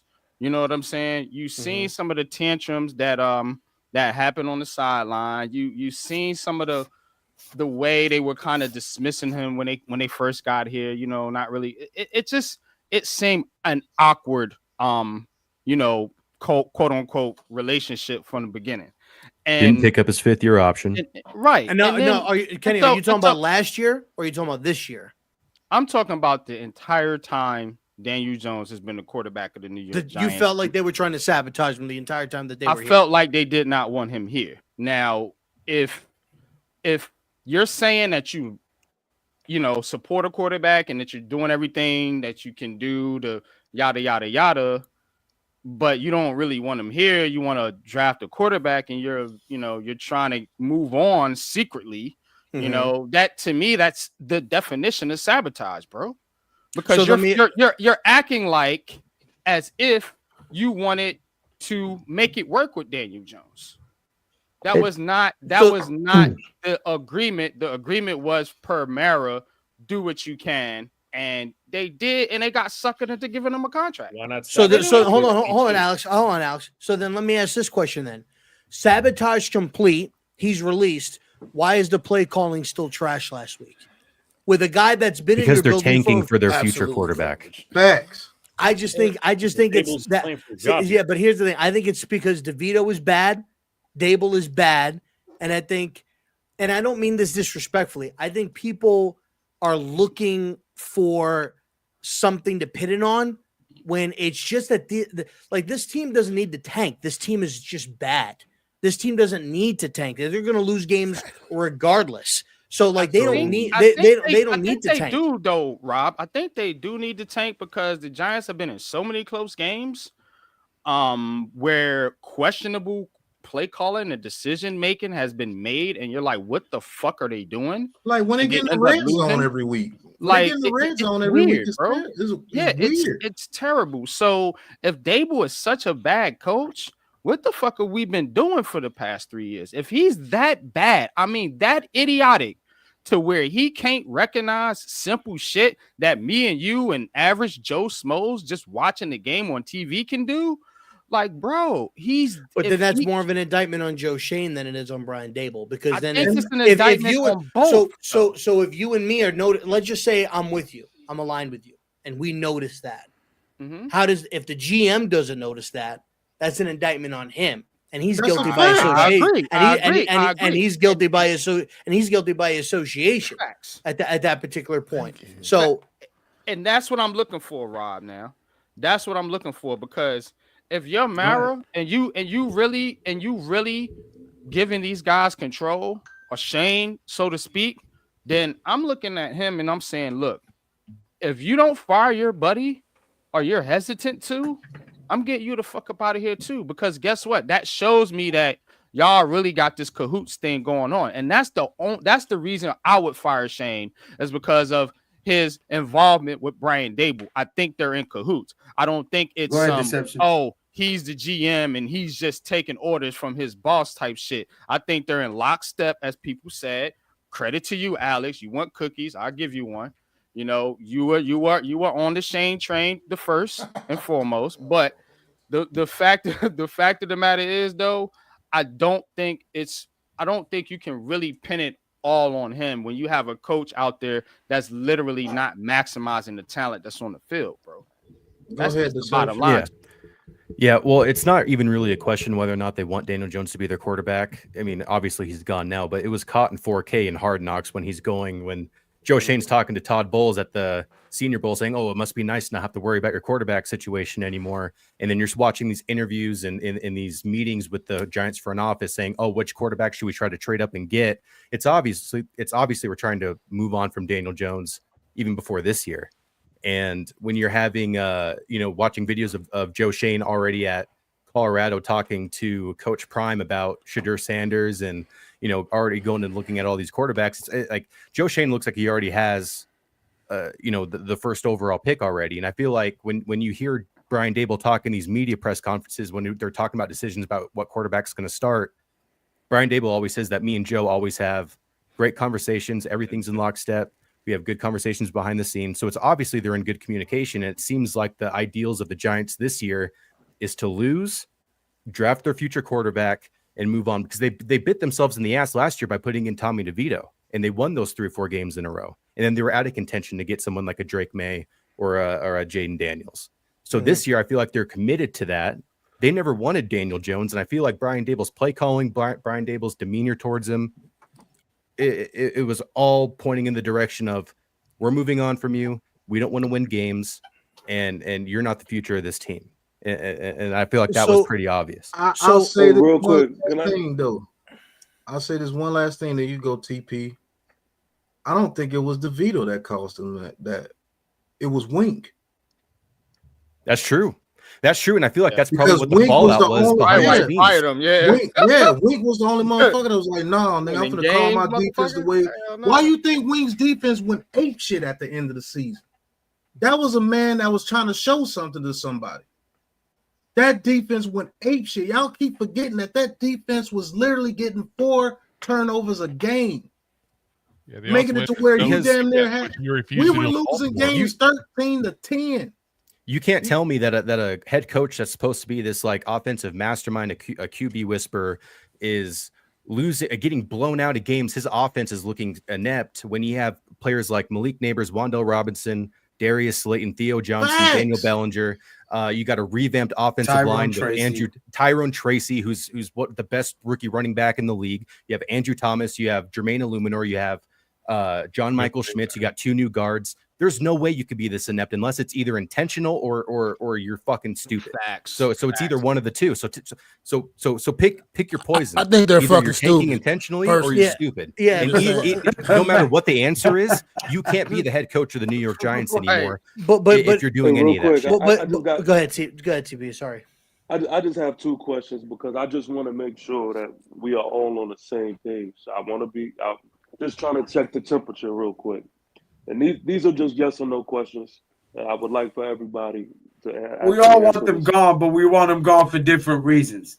So right. So do you think that Coach Dable is terrible? Yes or no? Yes. Do you think that Joe Shane is terrible? Yes. Yes. Yes. Yes. Okay. He's terrible because Absolutely, he let this yes. terrible moron destroy his team. The same thing Dave Gettleman did. That's the No, most but he's made egregious plenty of thing. mistakes. That's the Plenty. most It egregious thing doesn't. you could Okay, do. that's what I just said. But here's It the thing. doesn't matter why. We all agree they're terrible. Yeah. We just agree for different reasons. Here's the thing with the John Mara thing, though. I don't think. I think everybody is like wants to blame John Mara and say it's on him. He made this elaborate plan and whatever. I don't think that it is, and I say, and I think Kenny and Pat, Lou, I said this last time that I was on here. Saquon Barkley was the most popular than any other player on this franchise, to the point where John Mara's father was so in tune with a similar running back in Tiki Barber that when he was on his deathbed, requested that Tiki Barber come to the house to say goodbye to him before he passed, him and Jeremy Shockey. And I think that John Mara, I believe, had that similar feeling to Saquon Barkley. Now, all he said was, he's our most popular player by far, but if you feel that we need to move on, I'm with you. And I think that is as far as it goes with John Mara. I don't think that John Mara made some Home Alone blueprint, type of, house trap for Joe Shane and Brian Dable. I think he probably said, look, I like Daniel. I think that, he's had a bad rap here. I'd like to see it work. But if you guys feel that we need to go in another direction, I'm with you. I am in full support, i.e., he said, just like in 2004, where, they did it when they were in Hard Knocks. I think that's as far as it goes. I don't think this, Joe Shane had one hand tied behind his back. He's a road runner, the Wile E. Coyote chasing the road runner, and John Mara is a road runner, and he always gets away with whatever he wants. I don't think that that's what it is. I just think that John Mara gave him his thought, gave him what he wanted, and they made the decision himself. All right. I'm going to let Alex go. Drew hasn't said nothing, and then we're going to wrap it up because it's almost 1:30, and I still got to cook for tomorrow. Yes. Okay. So to kind of go Happy Thanksgiving, everybody. It's 1 in the morning. Happy Thanksgiving. Right. Happy Thanksgiving. Happy gobble gobble. Yes. Pause. Oh yeah. My bad. I'm keeping notes here. So to backpedal into just like Joe Shane. Yeah, just like look at him getting his Shane on. Right in the book. That comparison with a colored pencil, not even a real pencil, a colored pencil. So to poke a hole in this this theory that I've been combating with you guys for a while. How many pauses are you gonna get, Alex? Number one is, how many holes? Why didn't they sabotage him in 2022 if they didn't want him anyway? Number two is, okay, well, you have your theory of sabotage, but why is Daniel Jones still missing guys wide open? That's one thing. And here's something I'm gonna say, and then I'll shut my mouth. I'm probably gonna get off because I still have to do some stuff. Okay, that's your mind, not mine. I disagree with Pat's logic. Come on, Pat, clean this shit up. We all want these guys fired for different reasons, but I do disagree with Pat's logic of Shane should be fired because he's letting Dable ruin it. Well, you're kind of not giving credit to Joe Shane for his bad mistakes too, besides letting Dable ruin it. So that's just my opinion. But I'm done. You guys can have the floor. I mean, you could be mad at the person bringing home the groceries, but it's the man making the shopping list that needs to be held accountable. No, That's Brian Dable. I'm not doubting that Dable. Now that was red pill as fuck. Okay, deception. Base. Let's go. Go ahead, Drew. Yeah, I was going to say, if you're going, Alex, have a good Thanksgiving, brother. Yeah, have a good Thanksgiving. Drew, let me ask you: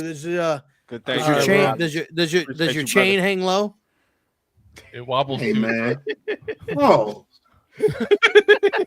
I got that chain. Wait, that wasn't no pause. I'm talking about the chain he's wearing. Yeah. There you go. Pause. I think we got to look at some of the moves that Joe Shane has made that kind of low key were also not the best moves in the world that I think kind of get forgotten in some of this too. he has a history of overpaying players, in my opinion. So we look at like the cap. You guys mentioned he's fixed some of the cap issues. Well, let's be honest here. We got a cap situation that's okay right now because we cut DJ. That's the only reason why we have this I wish he would have overpaid Barkley, son of a bitch. No, because That's we true. would have got that money Just regardless. cut DJ. We would have got that money regardless. Bad teams typically have to overpay in free agency, and that's just the reality of the situation. But we overpaid in ways we didn't have to, though. Like Bobby Okereke, while that contract does not look so bad because he's overplayed what he was in Indy, that was an overpayment. And there was a lot of linebackers that were similar resume-wise. We got like almost half of what the dude got with the Bears, right? Yeah, well, also look at what's his name, Drew Tranquil as well. Who do you got with the Chiefs? I think the same offseason, right? He got but nobody knew Drew Tranquil was going to be good. And guess who he's playing with? The Chiefs. They know how to use him. And you gotta understand too, Drew. Not to cut you, but you got to understand, too, the fact that the way he structured that Daniel Jones contract is the reason we're able to get out of it right now. That's anyway, look at some of these contracts some of these guys are signing. Kyler Murray, Trevor Lawrence, Deshaun Watson. But those guys are getting those deals because they've proven to be the guy. Really? Kyler Murray has proven to be the guy. Yeah, go look at his stats. Yeah, he has. I'm not looking at. Has he led? You think Kyler Murray is worth that contract? Daniel Jones got playoff wins. Yes, 100%. Wait, whoa, hold on. Pat, I want to make sure I just heard you right. Did you just say that Jones has outplayed Kyler Murray? As far as leading his team to get to the promised land, he has. He's won a playoff game. Said Daniel, what he said verbatim. No. What he said verbatim was Daniel Jones has more playoff wins than Kyler Murray. But Tim Tebow has a playoff win. Like Blake Bortles has a playoff win. What are we doing here? Type of money.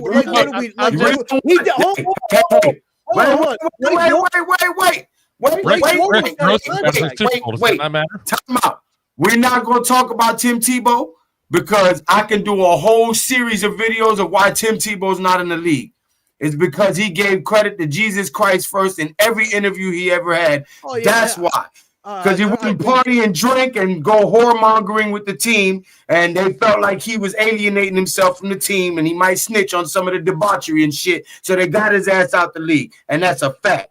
Okay, and I get all. And listen, I digress. I'm just saying. Case Keenum won a playoff game. Did he get a big time contract? He won a playoff game. He's got the Minneapolis Miracle against the Saints. He didn't get $160 million over 4 years from a freaking organization. Hey, Rob, why do you pay a quarterback that amount of money?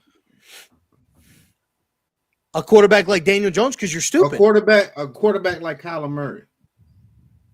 Because he's proven that Why do you pay him though? Because he's proven that he's a franchise level quarterback. Because you believe he can lead you to a Super Bowl. But he's also proven it on the football field. How has he proven? What has he proven? Go and look at his stats. I don't care about his stats. You need to because stats is what gets you paid. Because stats get you paid, bro. Stats get players paid. So you can hold on 1 second.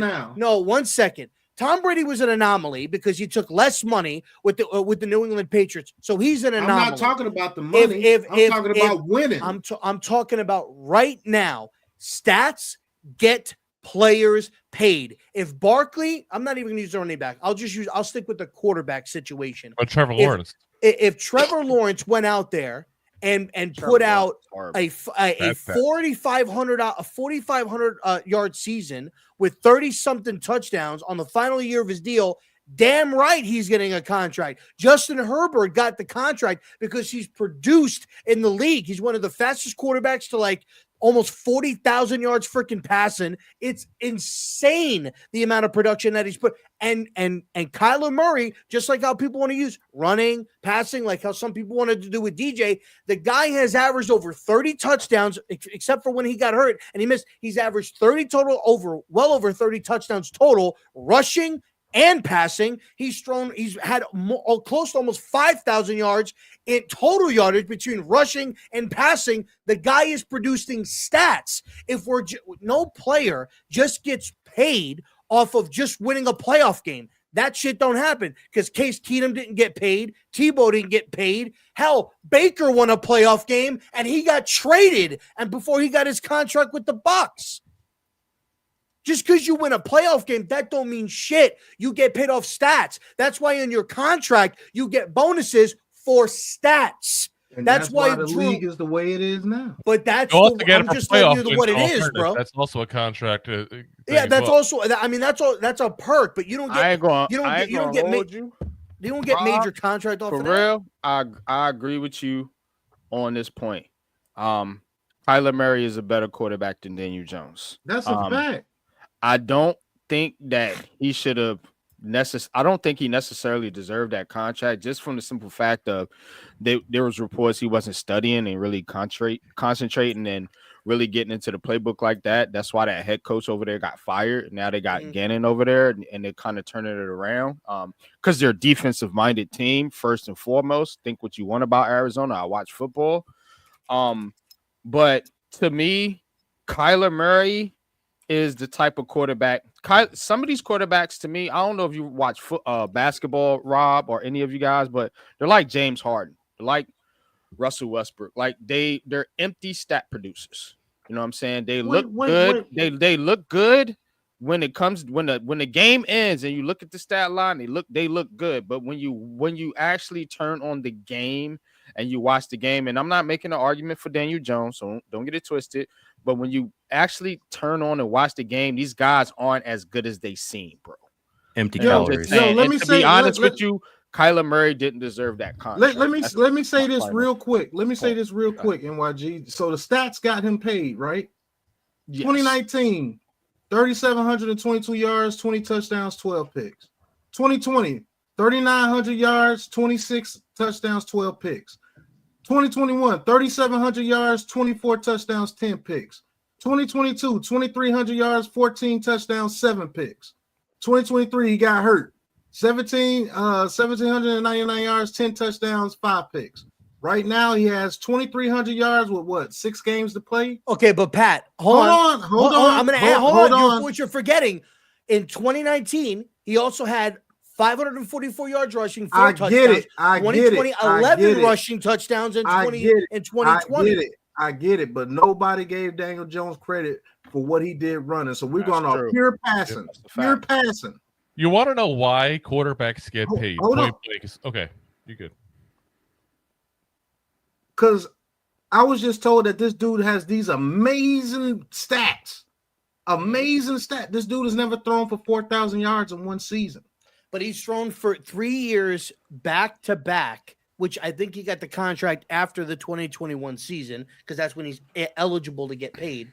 He had 3 years where he damn near threw for almost 4,000 yards, 37, 39, 37, as you said. Look, if you want to make the argument whether it was the right time to invest into the contract, similar to Trevor Lawrence, they gave a contract after 3 years. If you want to say right now, maybe at that point it was a premature, but at the end of the day, when you identify your franchise quarterback, you identify that guy as being somebody that's going to be a part of your organization for 10 plus years, 15 years, whatever the case may be. Right now, based on where it goes, I would say that he's living up to that contract as far as being a leader and being a reason why that team is having success.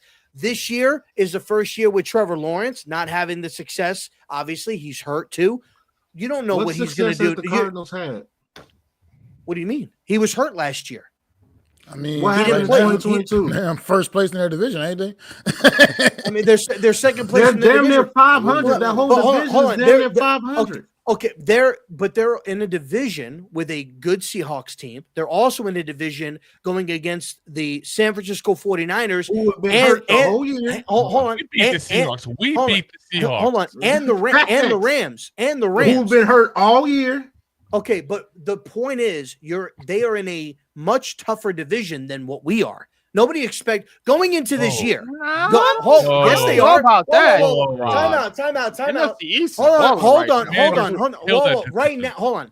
Right now, Cowboys are down. 'Cause Yeah. right now, you can make when you're looking at it right now, yes, but going into this year, nobody thought the Commanders would be leading this division or second in this division. Nobody thought the Cowboys would be this bad, right? Nobody thought that when you were going when you were looking at the NFC West. People were putting San Francisco in the conference championship game already based on they've been in the conference championship game many times. Nobody gave the Rams or the Arizona Cardinals much of a shot though, Rob. Let's be a buck. Bro, they got a good football team. Look at They what they do. I agree, but you're saying as if the divisions if that division is tougher than the other one. I'm saying no. It is. No, it's tougher than ours. No, it's not. Yes, it is. 100%. No, it's not. No, it's way better. So stack them up. I'm gonna tell you why it is. Well, I'm gonna tell you why I'm better because the New York Giants bring this division down so fucking far that it's better. It's way. I'm sorry. The New York Giants literally bring this division down so far. They just it just makes it that shitty. I'm sorry. We're a bad football team. We're horrible. Absolutely dumpster juice, dog. They've beaten the Bears. This division is bad. The Cowboys are not a good football team. They're not a good football team. And hold on, the NFC West, all their records are all muddied up, close to 500 because they're competing with each other, and it's a tough fucking division. Exactly, it's better than this NFC East division. Exactly. I'm sorry. And hold on, Pat. We're not going to go over who they beat. Because we beat Cream Puffs in 2022 when we were thumping our chest. What Cream Puffs did we beat? The Ravens. No, I'm Ravens, talking about no. Packers. We beat Cream Puffs in 2022. Nah, son. You beat the Ravens. You beat the Ravens and you beat Seattle. Packers. But you beat some.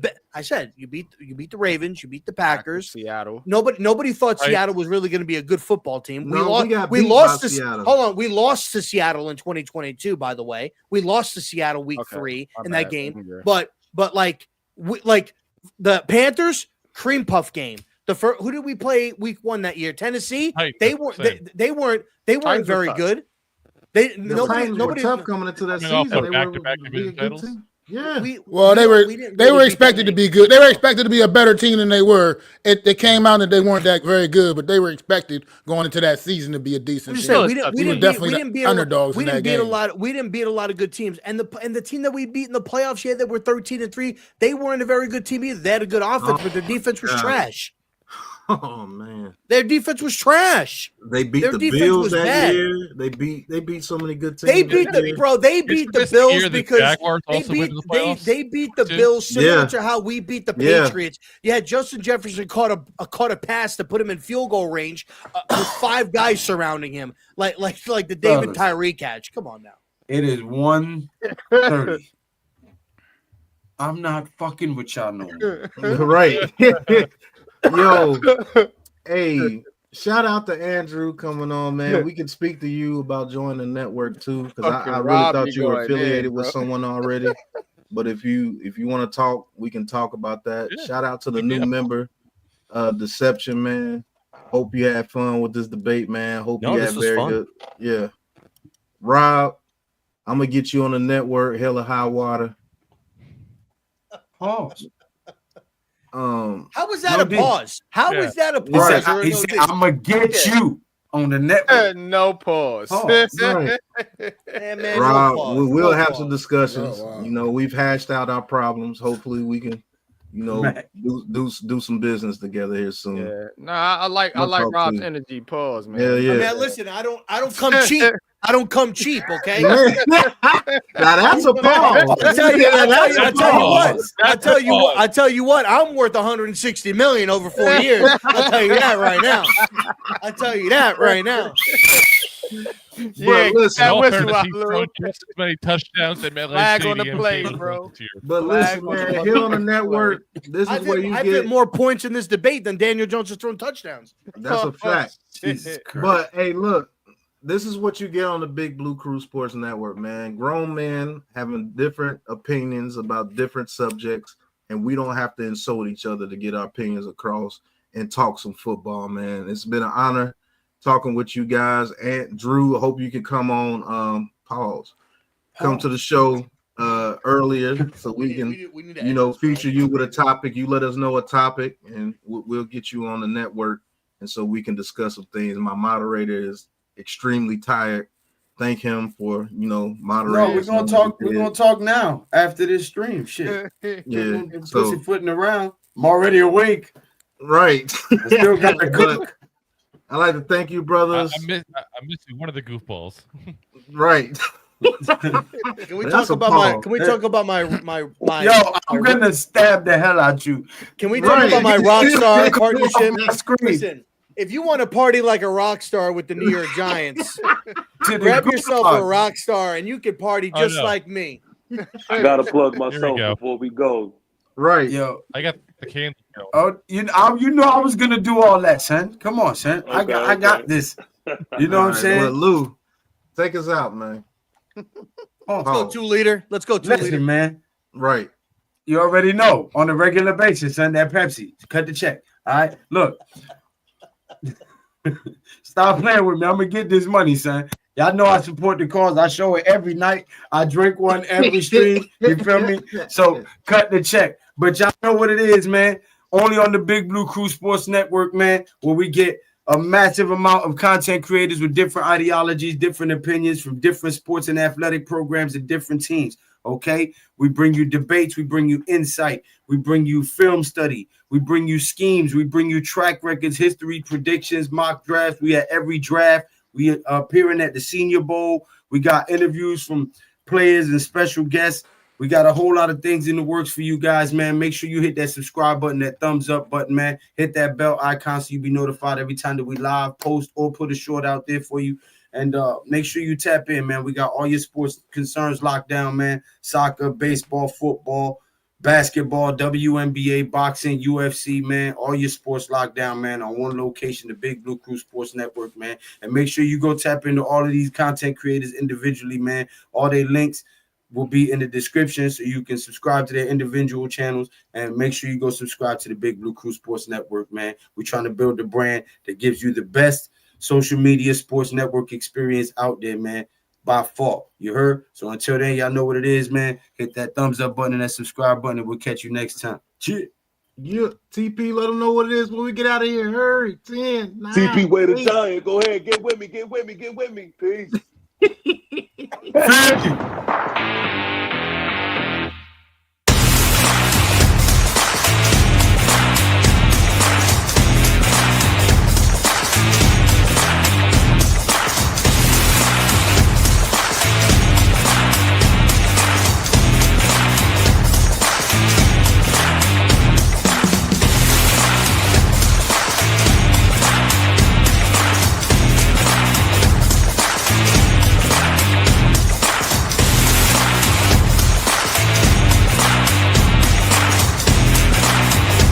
This has been a Big Blue Crew Sports Network production.